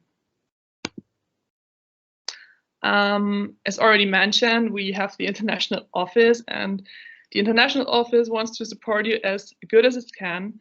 And we support you in mobility, with the registration process, with the housing, but also with formalities, arrival and departure, but also with non-academic topics like getting your bank account or city registration. And what we also offer is a buddy and tutor program, which basically those are German students at OTH, and they will help you at any topics, and they will do a lot of fun activities with you, especially in the welcome weeks. The welcome weeks, we have a welcome program before the official semester starts. And in the welcome weeks, you will get to know the city better, and you will meet your fellow exchange students. For example, you will do a city tour of Regensburg, or you will get to know the Bavarian culture a little bit better. At the welcome weeks or during the semester, there are a lot of activities. You will do them with your tutors usually. The tutors are a group of German students, and they will organize several activities with you. For example, different excursions to different cities, or to the Regensburg Adult. It's like a beer festival, but we also have an international Christmas party. Or yeah, the Stammtisch is like once a week you would just meet at the bar and have fun and talk. Yeah, so there's always a lot to do in Regensburg. And if you want to have further information and news, you can find us on social media, Facebook and Instagram, for example. We also have a YouTube channel with videos from our exchange students. They will tell you what they loved about Regensburg and if they recommend it and why they recommend it. So if you're interested in an exchange semester at OTH, I really recommend you to watch those videos on YouTube. So thank you for your attention. If you have any questions, feel free to ask. I will be very happy to answer them.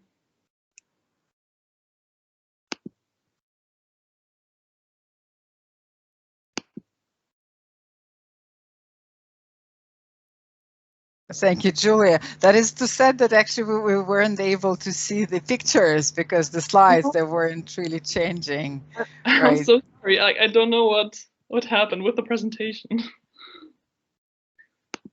Yeah, sometimes it happens.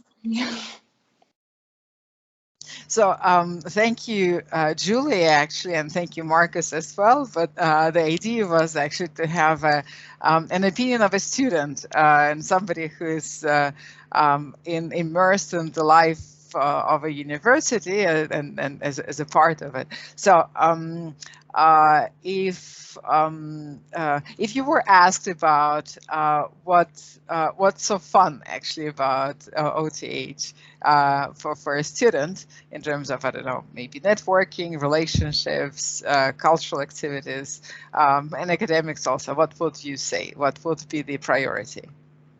So I just would say like the people are very open-minded and you make friends very easily. So like for exchange student, it won't be a problem to make any friends here. And like also the on-campus life on OTH is just amazing. There are like, we have a lake in front of the university where you can like spend the time with your friends outside of lectures.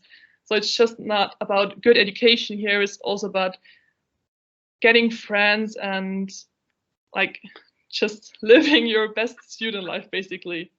So from a student perspective, I just can recommend Regensburg. You definitely will have the best time here. Great. Yeah, maybe one thing to add, 20% of the population in Regensburg are actually students. So it's a smaller city, of course, in comparison to Moscow, 160,000 people only, but 20%, 30,000 are students. So it's a very lively and young and vibrant city. So, yeah.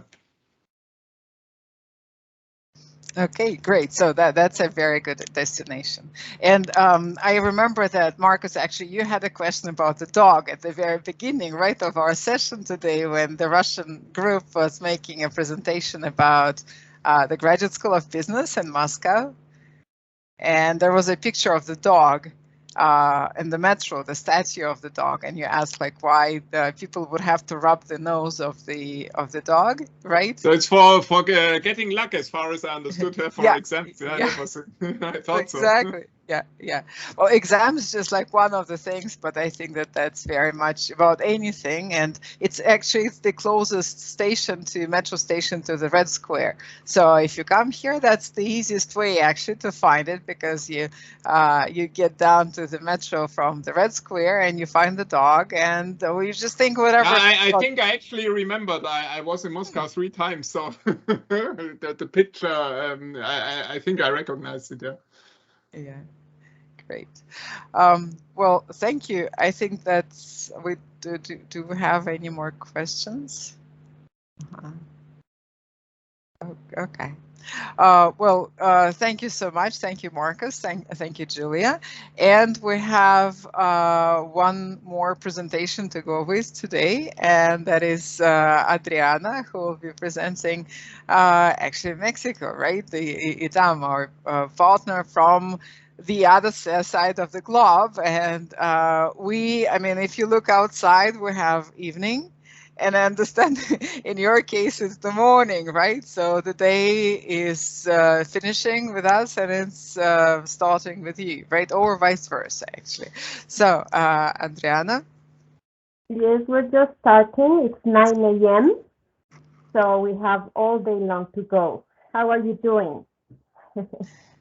Great. Nice to meet you all. I'm Adriana Trejo. I'm incoming exchange student coordinator here at ITAM, and I will be glad to present ITAM. I don't know if I can share my screen. I don't know if you can give me permission so I can show you. I made you a presenter, so you should be able to do that. I'm not sure we can hear you very well, though. So let me. Can you hear me right now? We can see you, but we can't hear you really well. Okay, let me see if I can do it. Okay, let me try some.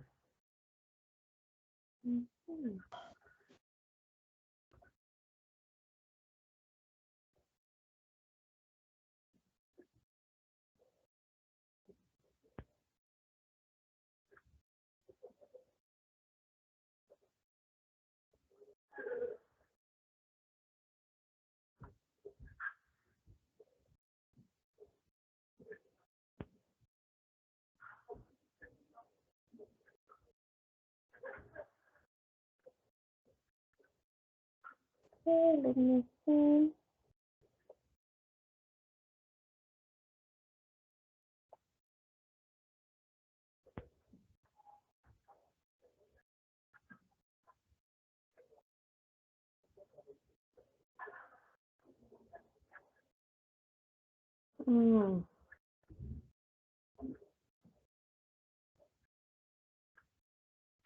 Well, I'm not sure if I'm going to be able to share my screen because I'm used to Zoom, but I'm not used to Teams.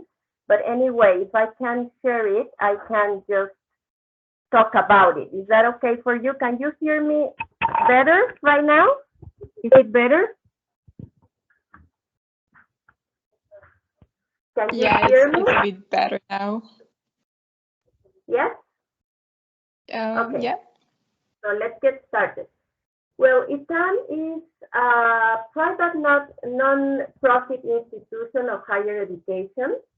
We are specialized in the social and managerial science and a leading institution in its area of expertise. Our alumni network is one of our greatest assets here at ITAM. We have two campuses. We have the undergraduate campus and the graduate campus, and they are half an hour from each other. We have an ITAM bus that goes from our undergraduate campus to our graduate campus, and our exchange students are able to use that bus just with their ID card. Every exchange student will get an ID card once they are registered at ITAM. We have a plan for a future campus here at ITAM, just next to our undergraduate campus. We have just bought a big piece of land, and there's a big future campus that we are planning to have 5 years from now. We have undergraduate and master programs. Our main undergraduate programs are economics, law, political science, international relations, accounting, business administration. And we have, in master programs, we have human rights, economic theory, public policy, accounting, and our MBA that most of our students come through. We have all accreditations, as you know. I can send you our fact sheet. And we have 222 full-time faculty, member faculty. 70% are with doctoral degrees, 45 belong to the prestigious Mexican system of researchers, and 26% are international faculty.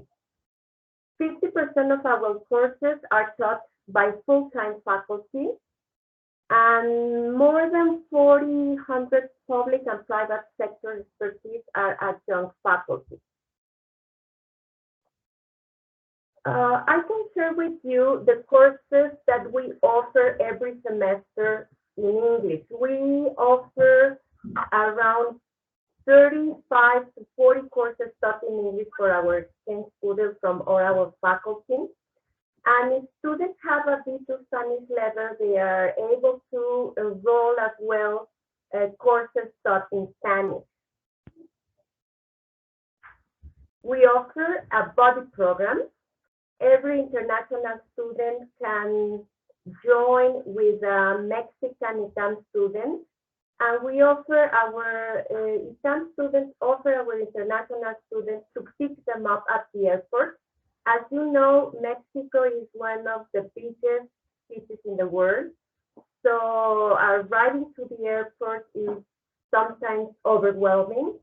So I think this is a great thing your students may get advantage of. We are a small university. We have 500, 300 undergraduate students around that, and around 700 graduate students.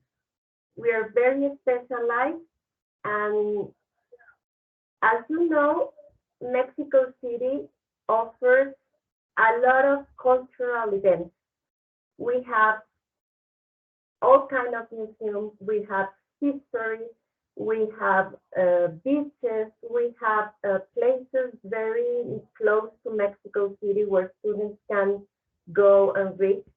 And most of our students have the opportunity to travel around Mexico and to get to know these rich cultures we can offer international students.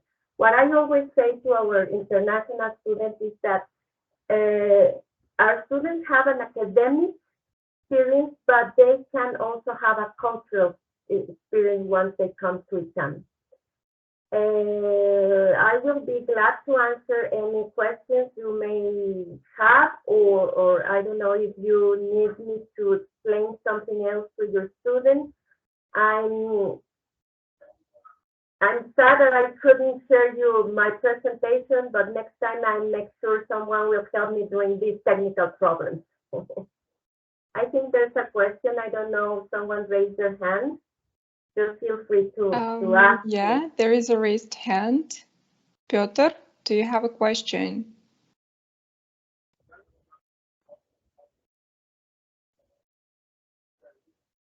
Or, I don't know, maybe that was accidental. Anyway, as for your presentation, don't worry. You cannot hear me? I can't hear the question. I'm sorry. I don't know if someone can turn on the microphone. Maria, maybe you could try. Can you hear us? Adriana, can you hear us? No? I cannot hear you right now. There must be some technical issues. Because we can hear you.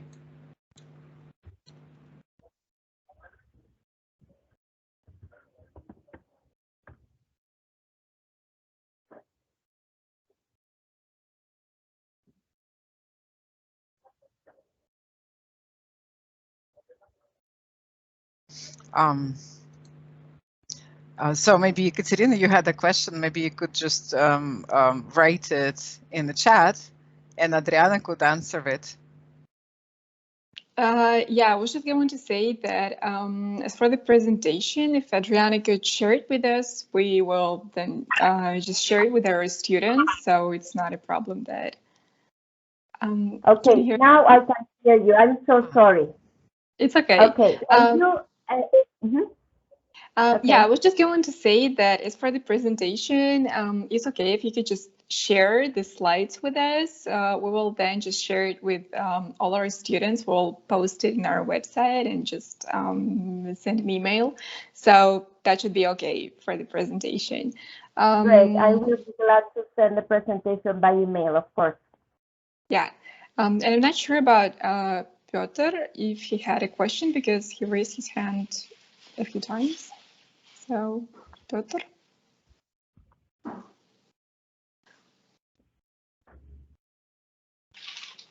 Okay, maybe Adriana just answered his question while she was making a presentation while she was talking.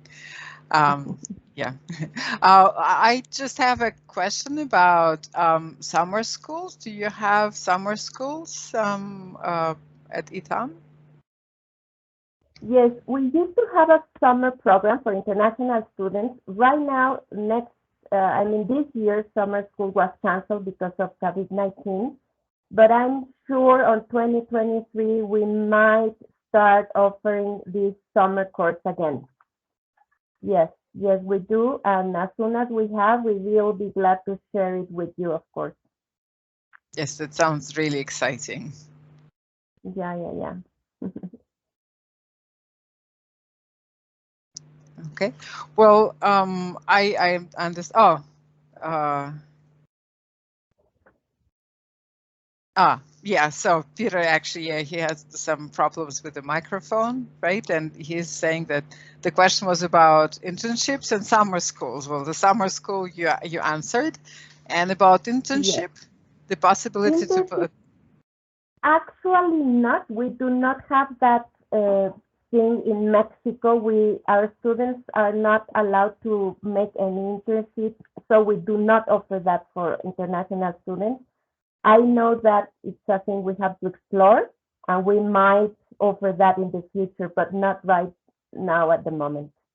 Yeah. Okay. Thank you, Adriana. And I think that actually brings the session for today to the end. Thank you so much. It has been a very rich and very inspiring session today. And what's so important, especially, is that we know that our students are busy with work, and they've had classes today, but we have made a recording, and we will be able to post the recording on our site so that the students who are interested in the universities that introduced themselves today, they will be able to go to our site and to look at the recording and hear such wonderful stories about the universities from the coordinators and from the students. And we're pretty sure that they will be absolutely inspired to join the programs and to visit our partner schools, go there for a semester of study, for the academic experience, and for great friends that they will find there. So thank you so much, Adriana, and I just want to thank all those who have presented their schools today. So thank you, and I think that yes, we can say bye-bye to everybody. Thank you to all those who have been with us today with such a wonderful experience. Thank you. Bye-bye. It was a pleasure. Bye-bye. Thank you. Thank you.